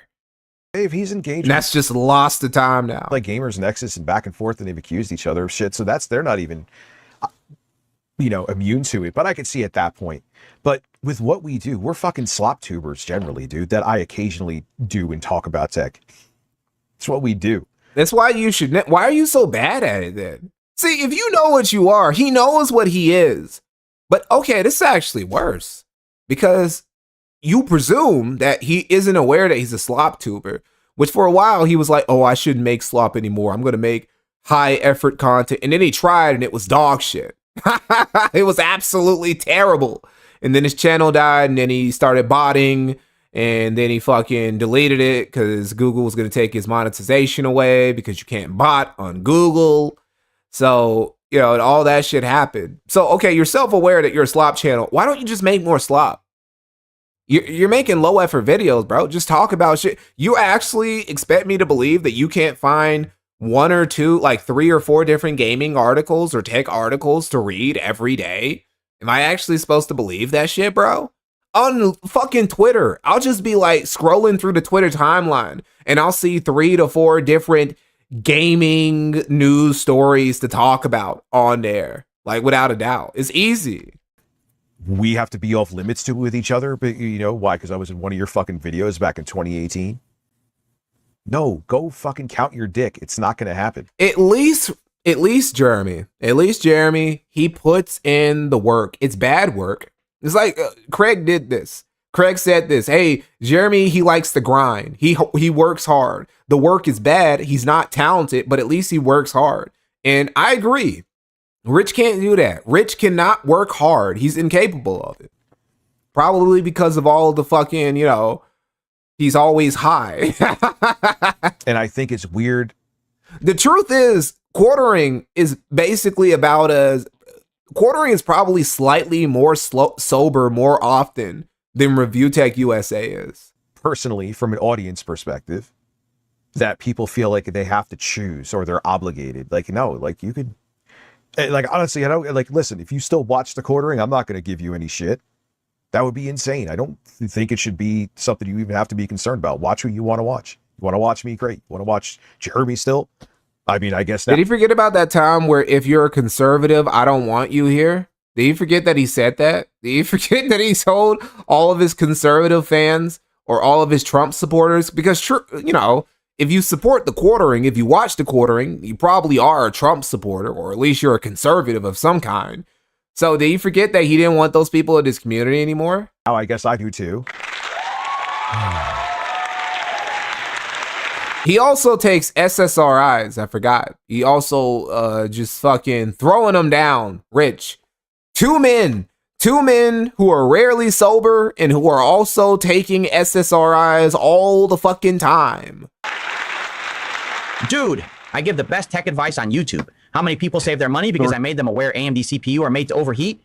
Oh, dude, he's I don't know how Jerry isn't dead. Well, hold on. I was going to say because he's 6'5" and it's probably his heart is bigger. He probably has a slightly bigger heart than average. So that's why he can drink so much. But then again, like Ethan Ralph is like 2 feet shorter than the quartering is, right? Or at least he's like a foot and a half shorter than Jeremy is. And he drinks as much or even more than Jeremy. Yeah, he probably doesn't actually. Ralph pops more pills than the quartering, but he doesn't drink as much as Jeremy does. Jeremy might actually be the drunkest lol cow of them all. More than Ralph, more than DSP, more than all of them. the best tech reviewer at. You don't know he's not. Hold up. Blade is definitely the king. He's the king of drunk lol cows, definitely. And then let's not forget, we have to revisit that when we watched the Demon Souls. That's a members only stream, 34 months. Speaking of which, by the way, thank you. You support with members all the time too. We have to watch that video again. Imagine paying memberships so you can watch this nigga play Demon Souls badly. That was a fucking classic. And then he snapped on his Oh, King Cobra, I forgot. Damn, bro. I still don't think so. No, I don't think Cobes was actually as bad of a drunk as fucking Blade. Just use me, Blade. Because Cobes, despite all of his eccentricities and shit like this, he was still semi-functional. He was still a semi-functional individual, even though he drank so much. He literally drank himself to death. Just use me, Blade. He has a higher tolerance than King Cobra did, but he is like not a functional drunk at all. Alcohol has completely just taken over him. Like fucking blood alcohol percentage is probably insane.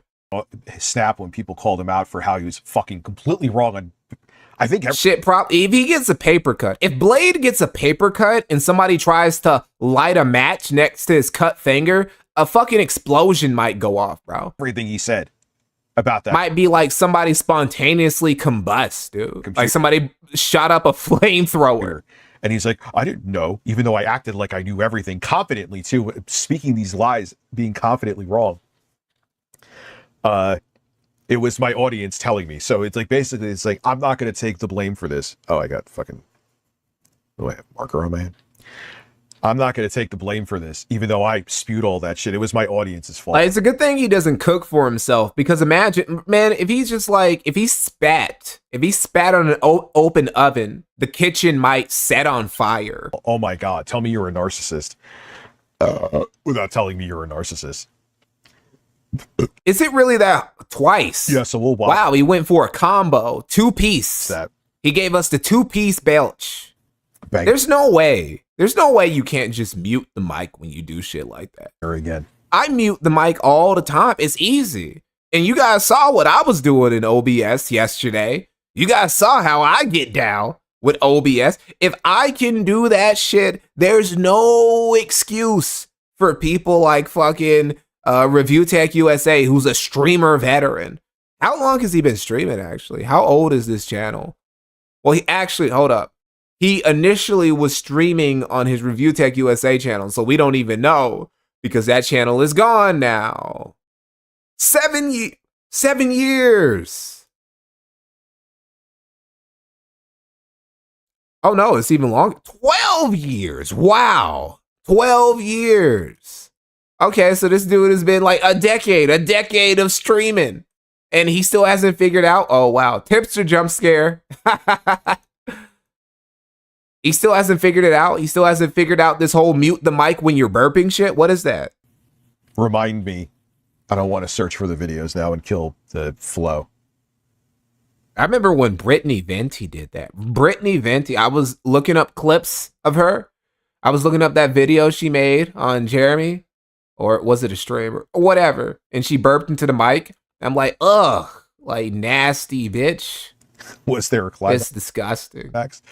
Oh man, I don't care, bro. You could be like, I don't care. You can be like a thin woman with big titties. You can be an obese man. You were equally disgusting and subhuman when you burp into a mic. and listen, AMD processors We need some universal streamer etiquette. are meant to overheat, and he called thermal paste cooling gel as well. It needs to have the proper cooling gel. Yes, and remember I got cooling gel. That was a pretty good video. She does it purposely to get you guys to stop creeping on her. Well, I don't even creep on her. I just think that shit is gross. Got the decent viewership, but I had the cooling. Anybody who burps into a is like, I don't know, man. I don't understand why it's so unpreventable. Gel.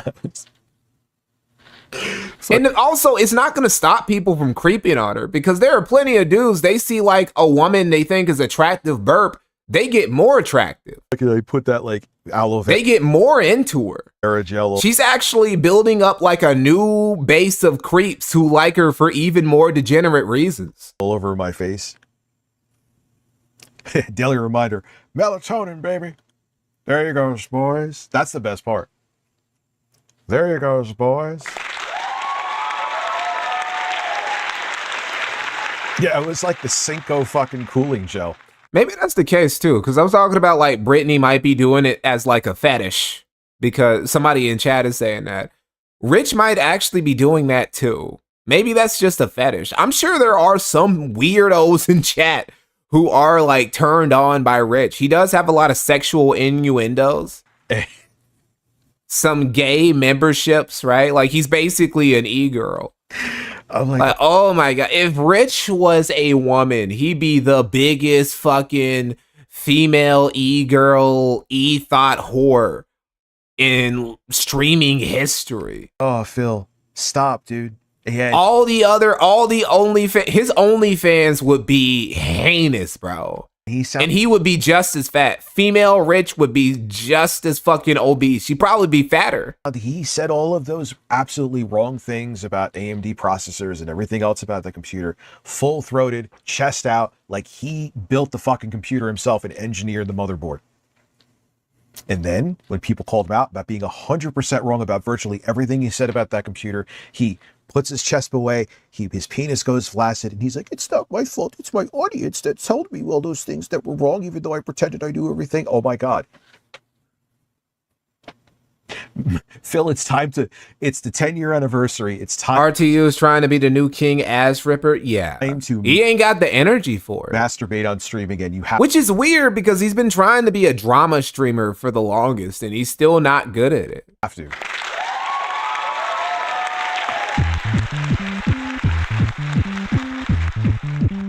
And my hairy ass. Bust. What the fuck is this, man? What is this? Why do you suck at this? Why are you so bad at this, bro? You've been doing this shit for over a decade, man. Streaming, making content in general. Why are you really like 20 years at this point? He's been doing it as long as the quartering has. Why do you still suck? I'm sorry. Not funny, not good. All your soundboard shit is just awful. Yeah, dude.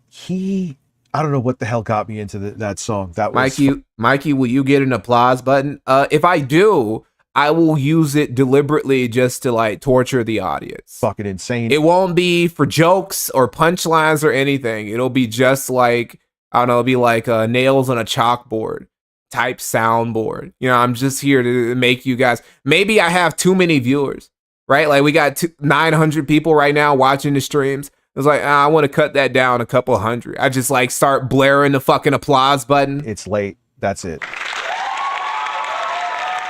Oh, look at that. Like, speak of the devil. Sucked me off for years. Tipster sucked me off for years.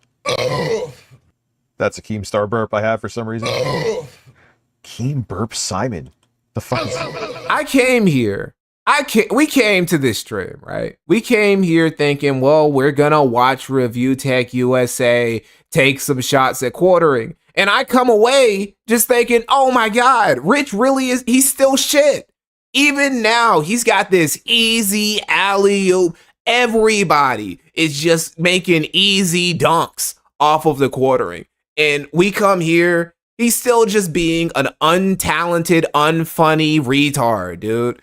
It's crazy. How are you this bad? How are you this bad at the only job you've had for like 20 fucking years? It's crazy, dude. Everett, thank you for $4.99. Conflating PWR strike with quarterings is unfair in my IMO. Laura was ripping raw and edited content, uploading to members only. Not all flaggers are flaggers. Well, you know, that's a little bit there. But still, he was also flagging the shit that was like edited down, like the clips too. Also, like he wanted to get rid of all of it. And I know why. Because again, it's like nobody was fucking using it. Nobody was fucking going to Lord Diaz's channel. And Lord Diaz was not stealing views from PWR. PWR did not have authentic fans who were like, oh, well, I guess I'll go to the alternative. It's like, it would be like DSP flagging Raw Phil. And it's like, bro, come on, man. Nobody who watches you through Raw Phil was going to fucking watch you. They would just wait for the detractors to come there, dude. Yona Hall, thank you for $50 Mexican. Rich's plan was ASMR, but it's your grapiest when he tells you to stay quiet.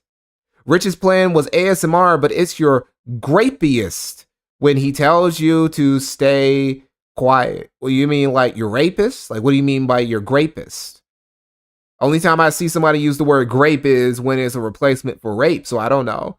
He does kind of sound like a rapist when he's doing the ASMR. Is that what you're saying? If so, I agree. Ames, thank you for $2. RTU pops Xanax and edibles. He is schlop. Hey, Ames, there was a dude earlier in the stream who was spamming the stream, and he was using your name, right? Using your name to spam. And I think he's an RTU fan who hates you.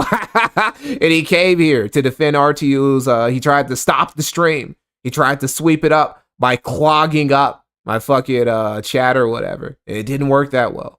Terry Hesticles, thank you for $50. I've been fixing my house the last 2 weeks, and your streams have made it tolerable. My house still sucks, but at least I'm not this disgusting ham monster. Which one? Can you be a little bit more specific, Terry?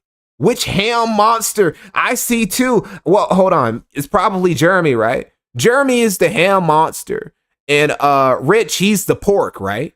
Right? Pork monster, ham monster, different types of meat from the same type of beast. Einbrick, thank you for $5 Canadian. The real question, would female Rich join the Thorpes for extracurricular activities? Probably, if they paid them. Oh, she would also be part of LolCal Live too, probably. Oh my God, that's terrible. Who wanted that? That guy's gay. Thank you. Yeah. Well, why am I looking at this right now? What the fuck am I doing? This stream is out of control. I sound like they've been after me. Yeah, I don't understand. I don't understand why these fucking RTU fans, they come at you. You really are. I mean, no disrespect, because you have been gradually growing in, you know, viewership and shit over the months. But you really are not like big enough to justify them like being crazy about you like this, right? You're not like a Kino Casino. You aren't like fucking, you aren't a threat to Rich's whole shit. Like Jay. To address this dude anymore? Well, even the Kino Casino wasn't a threat to Rich's shit. The Kino Casino drama with Rich was another example of if he would just ignore them and keep making the slot videos, he would win. And that's the same thing with quartering. If quartering, because quartering is at least doing half of that, right?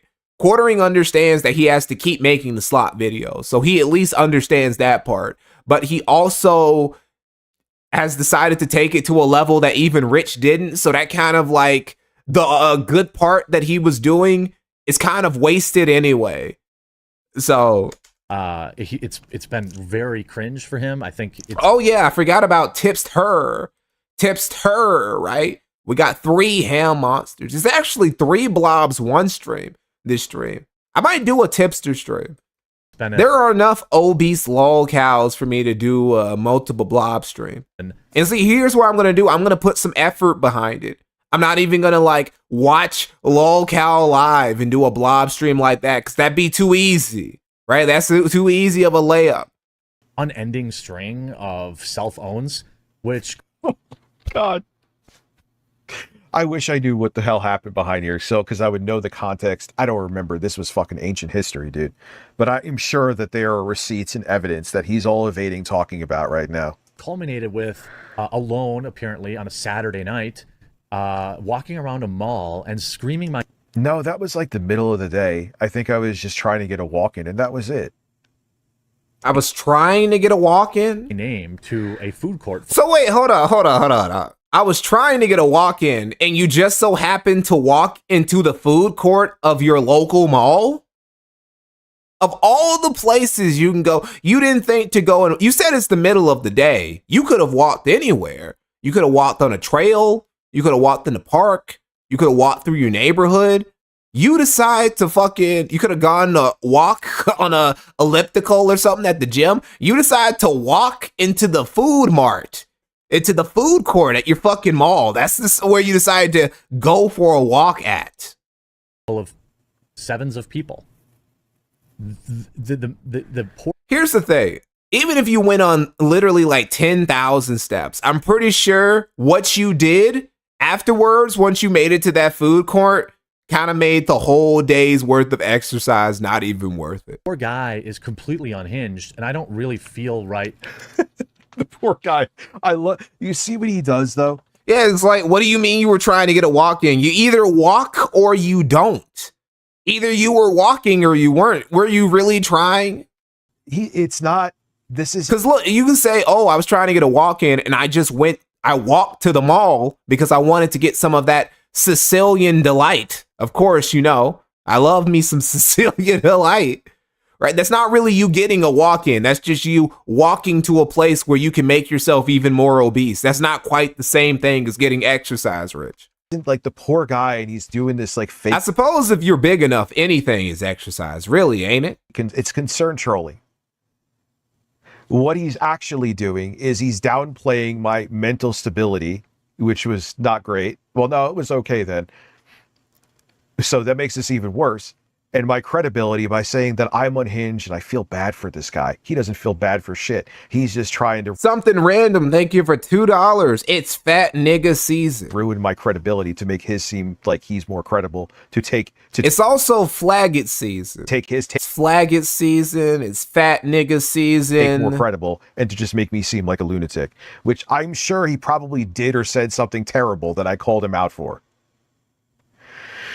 Just assuming because his memory is shot, it's just completely destroyed because of all the substances he takes all the time, all the SSRIs, all the getting high all the time.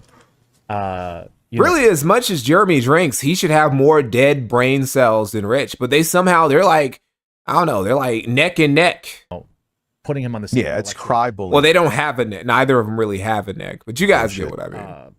Value as anyone else worth discussing. Meaning, I don't think my viewers have anything to gain from me exposing or pointing out all the hilarities of this person. As you have just made a video right here on me that actually viewed fairly well. So, I don't have anything to gain by eating pizza between reps on the bench. Yeah, that's how some people are, bro. It's like I hit the gym and then I went on a walk and then I went and I fucking ate 3,000 to 4,000 calories. Well, okay, bro. I don't think that you're gonna get that dream body before summer. I think summer's gonna get here. You're gonna look just exactly like you looked last summer, buddy. Out some of his character flaws or obviously people say abs are made in the gym. They are not made in the gym. Abs are made when you're doing your sit-ups and you're doing your ab rollers and you're doing all these other abdominal targeted exercises and whatnot. But you're not going to be able to see them unless, you do what you're supposed to do at the kitchen. And a lot of people forget that. A lot of people just think, well, if I just walk a couple hundred extra steps, I'll be able to burn it all. No, bro. No. What he's done with his life, it's just mean. I don't want to be mean.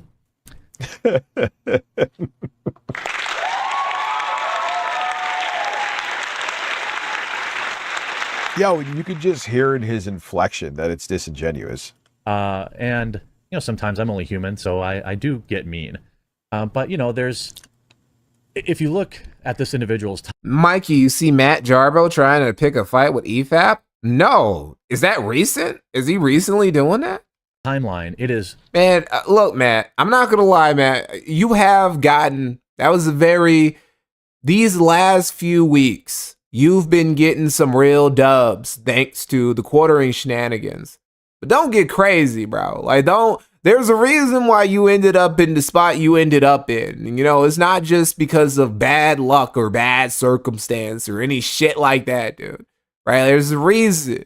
So don't get too cocky and think, oh man, I can just take on anybody. No, you can't. Absolutely full. Bro, forgetting what his weight class is. Hundreds of unhinged tweets about me. Oh, dear God. Jeremy came in sloppy drunk to the fight, right? And he went down easy. And now he thinks he can knock out anybody like he's the future champion. No, bro, you are not a contender. You are not a challenger for the belt. I'm trying to remember what this was about. Oh, dear God, here we go. What was your excuse all the times before everyone who invited you on? Oh, yeah. I think this may have been around the Keffels thing. And this was him doing another evading, like, come on and talk to me about it, dude. And like he did it with the Surfs. He does it with everybody. He ran away from it, and I called him out. Yeah, he watched my video. He's watching because I know for a fact he wouldn't know this shit unless I told it to him. Running away from it, and then I stupidly did that cringe. Technically, I helped make this content because I informed him. I informed Review Tech USA about a lot of this shit. Worthy thing, trying to be funny and failing miserably. I'm the guy now. I'm the guy. I'm the new guy whose opinions he's like regurgitating, right? Because that's all he does. And that's really all Jeremy does. They just regurgitate other people's perspectives and opinions and facts that they give. I'm one of those guys. I'm like all those journalists whose stories he just repeated on a camera to make an easy buck. I'm the new guy now. You're welcome. The empty food court. I'm happy that you made that money, bro.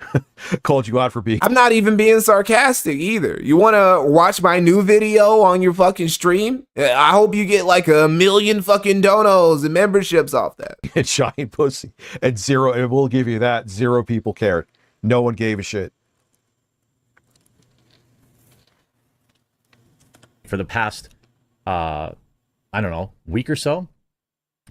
He also directly. Also, you see, Synthetic Man apparently flagged one of his clip channels. Yes, I do know about that.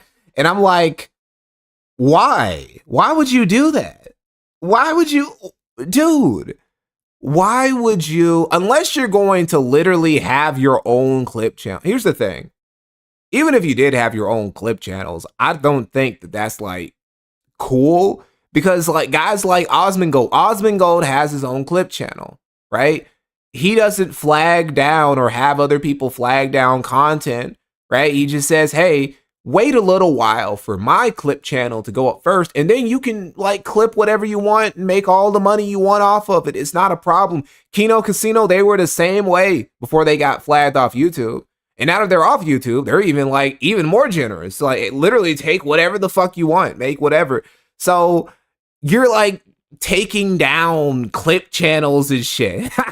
It's like, why are you doing that, dude? Those are your supporters. Those are your fans. Or at least I assume. Maybe he was like a secret op or something. But still, dude, come on, man. That's not. After one of my sponsors. And yeah, this was with Keffels. This was before everyone knew she was a terrible person that scammed people. And no, like we knew that she was she. What am I doing? Look what he did. Look what he put in my mind. We already knew that Lucas was a piece of shit before this. It just, you had to be, I don't know, you got hit by the Keffels gnosis. You got hit by the fart porn gnosis. We're admittedly dead naming her on purpose, which is now a nothing burger compared to the other anti-Semitic shit I've seen from you. But nonetheless, you were. And it's funny, you are crying about me calling out Meta PC. Synthetic Man refuses to hire a clipper because money. Like, come on. I don't know, dude. After what you have just been confirmed of doing. And just like Mundane Matt. Why don't you just like let people like clip whatever, but then say, hey man, give me some of that.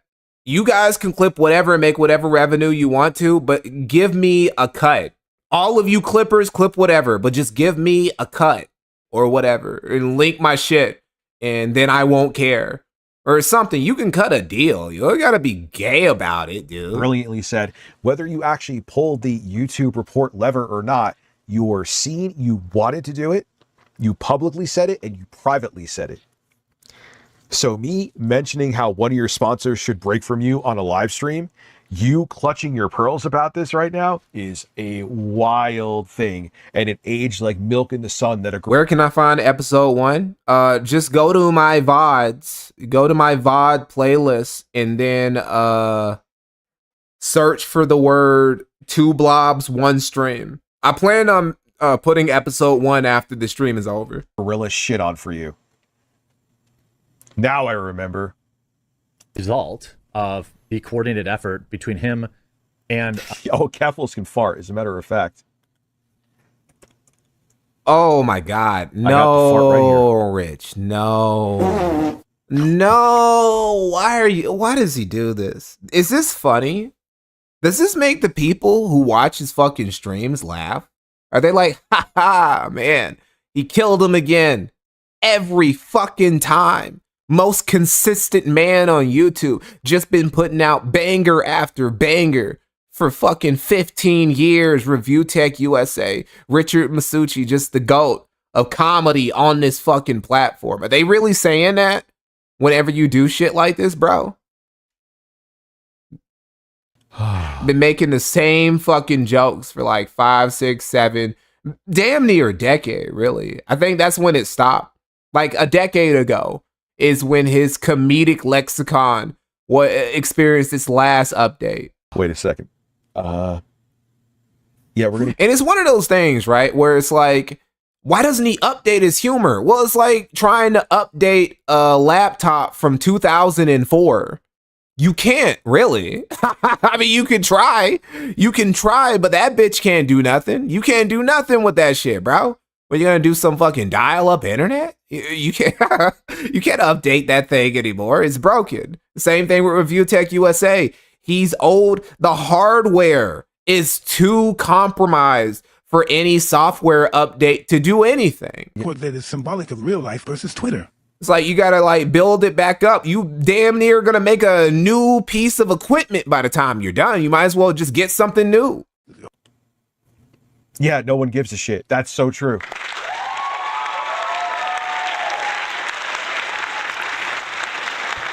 Hate to say it, it kind of gives Phil some validity to what he said before too. Yeah, like outside of this, we're all pretty terminally online, right? Let's keep it real. Like no one gives a fuck about virtually any of this. They really don't. What is this? What does he mean by this? I care about this. Like this, when he was trying to get rid of somebody's sponsors because he was just beefing with them online. I do care about that, right? I do think that's something that's not on par with trying to take somebody's content or even their whole channel, their whole internet presence, internet existence off the net just because you don't like them. But that's still pretty fucked up. In fact, in a way, you could argue it's even more fucked up. It's equally fucked up. Because you're like stealing somebody's bread. You're taking food out of somebody's mouth.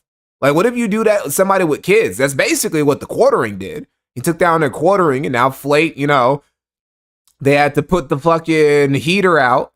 They had to start a fire. They had to start a little bonfire in his house or whatever to warm up his family because quartering took all the money away. It's not that bad. I hear that the Rumble channel is going to do pretty good. So, good for Flate. But no, I do care about this, actually. It's like he's trying to excuse it. He's trying to make it seem like, oh, it's not that big of a deal that I did this gay shit. Yes, it is. You were still gay. Oh my God, who cares, dude? How loud is our fart? That's fairly fucking loud, holy shit. We gotta play this to the Mario Paint theme. This probably is genuinely making him horny. Again.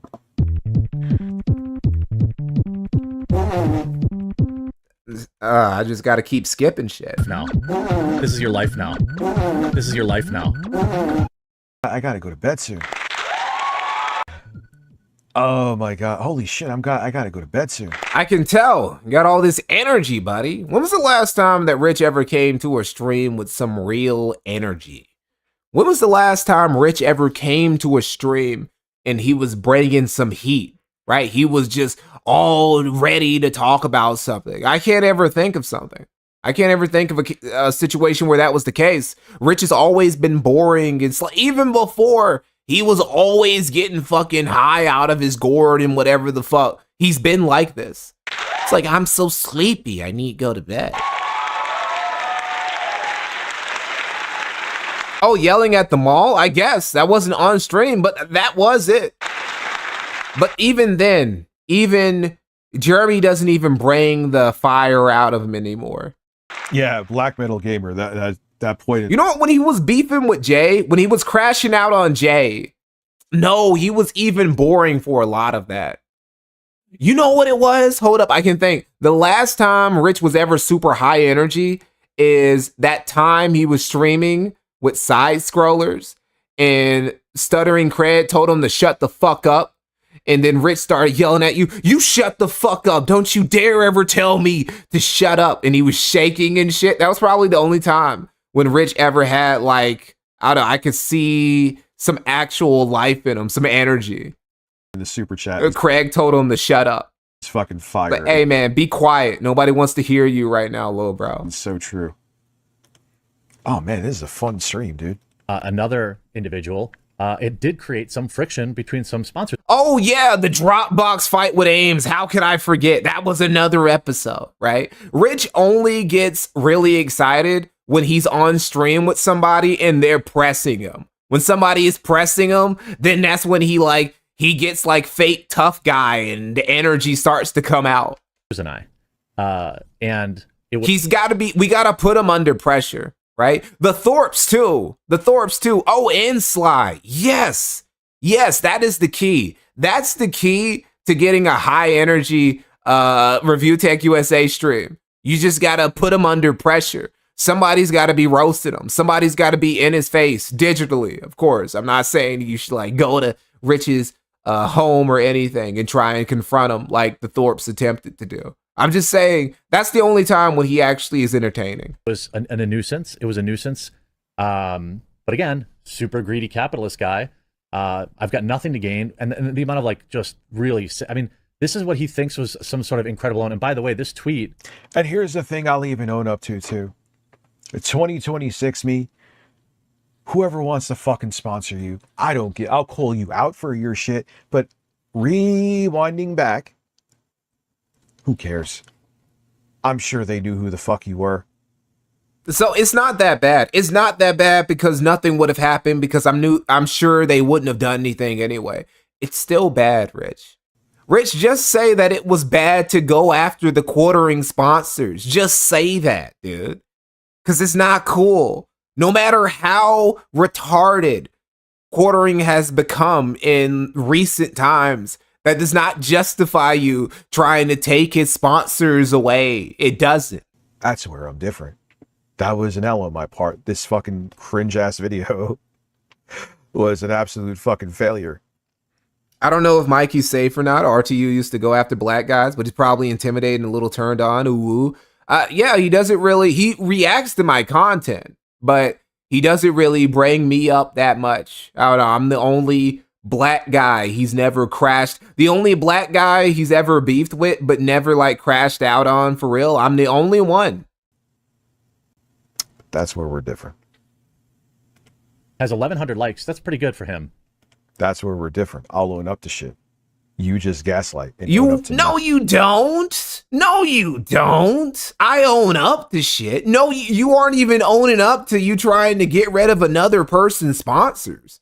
You never even owned up to that shit where after you ran away from the quartering, after you found out he was training with Sam Hyde and you didn't want to fight because you were legit afraid of him, that he's going to beat your ass in the ring. You never owned up to that either. I mean, you kind of owned up to it, but then you made excuses for it later. People had to bully you. People had to press you initially, dude. People had to bully and press you into owning up to the shit you did with Big Cheese. You still haven't owned up to flagging down Anna Doyle's channel, which we know it was you, flag it, because you took down their videos. And who else would want to take down their channels except for you? It's like the same thing with the quartering. Who else besides? Well, hold on. That's actually kind of different. Because obviously it was the quartering, because he literally said he was going to do it. It happened almost immediately after it happened. Also, Worski's channel also went down and all this shit. Like, it's too much circumstantial evidence. But there were more people. The Keno Casino have way more ops, like, recently than you have ever had at any, than Anna Doyle did. Anna Doyle's only op was you. You are the only one who would have had a vested interest in taking down their channel, either you or one of your fans. So it's bullshit, dude. You don't own up to shit. You're just as bad as this guy. Well, maybe you're not just as bad, but you suck. You guys are about on the same level of sucky. Heck, that's pretty good for me. But 700 comments. It's mostly... You know what? Maybe you are worse because, again, like, I don't know, you're a shitty dad. So I guess that counts for something. Full of people saying, what are you doing? You got, like, there are other people, other human beings who rely on you, who you're actively failing all the time. So that probably does bring you down. I keep recalibrating the lolcow tier list. And every single time I try and put Jeremy lower than Rich or Rich lower than Jeremy, they both end up at about the same tier anyway. It's crazy. They can't be separated. I mean, it's so weird. It says the guy crying into the void on a Twitter video. Classic. Weird. Like, I like his channel a hell of a lot more than I do yours, and if it weren't for you, I wouldn't have heard of him. So thank you. Oh, we're giving. I wanted to give the W. Joma, Jola 64. I wanted to give the W to Rich, but he's making it so hard, dude. Which is crazy, because there's never been an easier time if you're an op of Jeremy Habley. It's never been an easier time to get a dub over him. But he's making it so hard for me to not take Jeremy's side a little bit, because he sucks, dude. He sucks and he lies and he fucking copes, and it's ridiculous. Is he?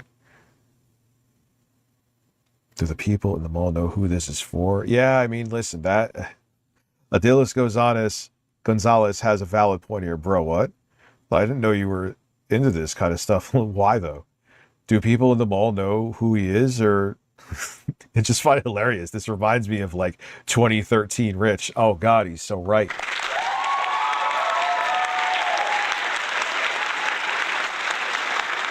Yeah, this was a pretty derp moment for me. It was. Okay. I like his channel a lot more. Okay, he owns it a little bit. All right, I'll ease up. If it weren't for you, I wouldn't have known. Slight Rich W. Slight. Barely. He barely touched the W. Right? The W was basically slipping out of his hands. It's about to fall into the fucking floor, break into a bunch of pieces. It's going to embarrass everybody. His baby mama is gonna feel embarrassed and shit. Like, oh my God, you dropped another W, Rich. How are we gonna feed our kids? Bro, I don't know. You're into this kind of stuff. You know, your bar for comedy must be subterranean. Nah, that was just a... No, that's true. That's true. They were right. They called you. Your bar for comedy is subterranean. It's beneath the earth, bro. Beneath the earth's surface, bro.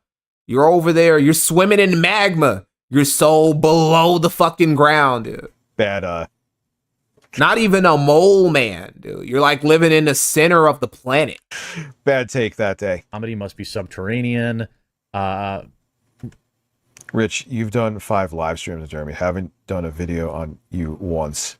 You've done 5 live streams on him? He had no response to that because it was true. First off, it's actually even less. It wasn't 5 live streams. I think by this point it was like 7, and then he would do 4 or 5 more after that, right? So it was ridiculous. This was way more one-sided than Rich is making it seem.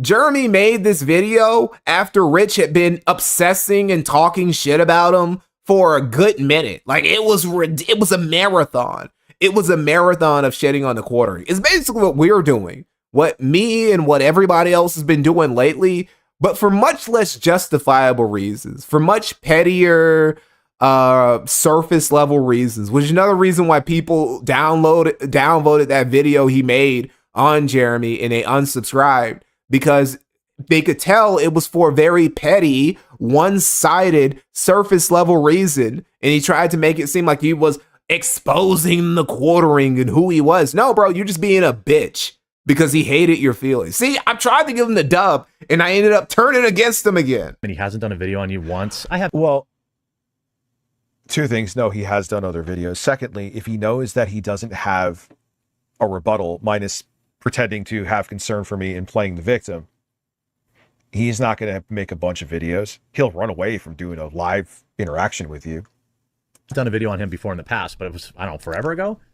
Also understand that he demanded my time. Why are you talking about him running away from, like, oh, he ran, yes, that is a giant L. One of the greatest L's ever for the quartering is that he ran away from the serfs. He ran away from Lance of the Serfs. I still can't believe it. I don't know why. It wasn't even that he ran away. After he got done, he then like fucking sent a message, right? About how, oh, they're cyberbullying me and they call themselves fucking left-leaning, empathetic people, but they're cyberbullying people like me. It was complete bitch. One of the highest bitch mode things I've ever fucking seen, I've ever witnessed. But you also ran away from that guy. You ran away from this bitch right here. That makes you lower on the bitch tier list than him. Disgusting. Or at least makes you guys about equal. As adults, and within 45 seconds, he had shared the link to that live stream with a troll so they could come on and be his backup, and it did not end well. No, because admittedly at the times, the fraud Keffels did have interesting info on you, and you didn't want to confront it. That's why you ran. Well, no. That was not what happened. That was not what happened. You brought Jeremy on, right? And you guys were going to have a talk. And then here's what you tried to do. He tried to copy what H3H3 did to fucking Louder with Crowder. Right? He tried to do what they did with Steven Crowder, which is have Steven Crowder on. And then he brought on Sam Cedar, who Crowder was fucking scared to death of. Scared. He just fucking heebie-jeebies whenever he was thinking about Sam Cedar. And Ethan Klein just like, he just made Sam Cedar appear, manifest out of nowhere. And now Crowder had to deal with Sam Cedar. He tried to do that with Jeremy and Keffels, and it didn't happen. Because Keffels wasn't at the studio, right? There was no studio situation, right? Like, he could just mute them. Quartering just muted them, and then he shat on them, and then he left, right? So that was also an L. And if you don't have any issue, like, even if you don't like her, why the hell, like, what's the point? Just stay there and so you don't seem like a bitch running away. Bitch.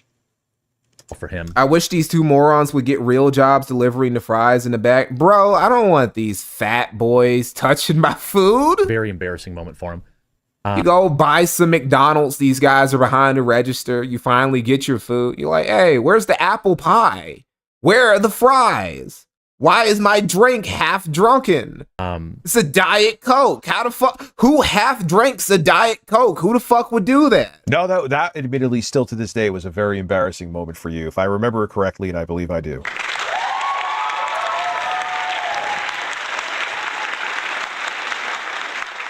Ah, god damn it, it's 2:30 and I have to. I'd be a lunatic to stay up later. All right, ladies and gentlemen, that was a fucking fun. Oh, he's so soft. He's so soft, bro. Stream. I appreciate everyone for coming through. It's only 4 hours too. Wait, 2:30? 2:30 in the morning? So wait, did you start streaming at like 10? Wait, why would you, if you can't stay up that long, why would you start streaming so late in the evening? Right? Because let's say Keto Casino, if they say they're going to do a long stream and they start streaming at fucking like 10 or 11, well, they just got to stream until the sun comes up. That's just how it's got to be. You know, you can't just like bitch out. That was a great time. Fairly late, but still a good time nonetheless. And I got to make some shorts today. Yeah, I definitely got to go. Oh, he does the shorts game too? I didn't know that. Hold on, let me see. Are his shorts better than, well, his shorts can't like be worse. His shorts gotta be better. Okay, let me see. Hey, how you doing? Why would you start with Donald Trump? This has nothing to do with politics. This has nothing to do with Trump. Why would you start with Trump? It's like when he started that one documentary about his childhood of playing Atari games. And literally within the first 10 seconds, he had a clip of Dark Side Phil. Why? Nintendo's being sued. So that's a thing. Now, if you remember back in late February 2026, President Donald Tremendous Spray Tan Ocean Water Trump, his tariffs were shot down by the Supreme Court. And because the tariffs were considered unlawful by the Supreme Court, it triggered a refund process where corporations could get their money back. Corporation. I wonder if he talked about this specifically because he could find an avenue to talk about Trump. I wonder if he would have talked about it for any other If you reason. don't laugh at this guy simping for Gina Carano, go see a therapist. Gina and I could do an excellent on-screen romance where, like, I'm the best friend. I'm like her best friend, but I pine after her. And then she just keeps banging all these other dudes. And then I'm like all sad. And then she like realizes that I was me all along, and that she comes to, you know, and then she comes to realize it. And then we live happily ever after. Like, I think we could do that. I mean, that's what I think. I just mean, like, all right, that's good. All right, let's see one more. Hey, how you doing, robust YouTube Shorts viewer? I have some great news for you. And by great news, I mean... Well, they're just shorts. They're just boring ass shorts. So good for him. I don't know, at least he's actually making his own content, right? So he's automatically better. So, rich dub. So that's basically the essence of this stream, is that Review Tech USA gets a W over the quartering. How embarrassing. He's giving W's to people like Mundane Matt. He's giving W's to people like fucking Review Tech USA.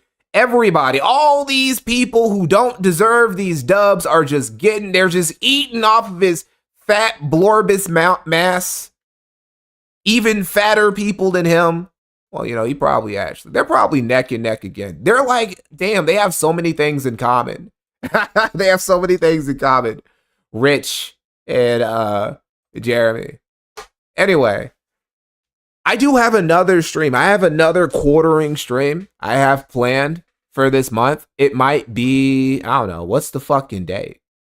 It's fucking, I don't know, maybe Wednesday. Wednesday I'll do it. It's something I gotta prep for, right? I got another stream. I want to get this out of my system.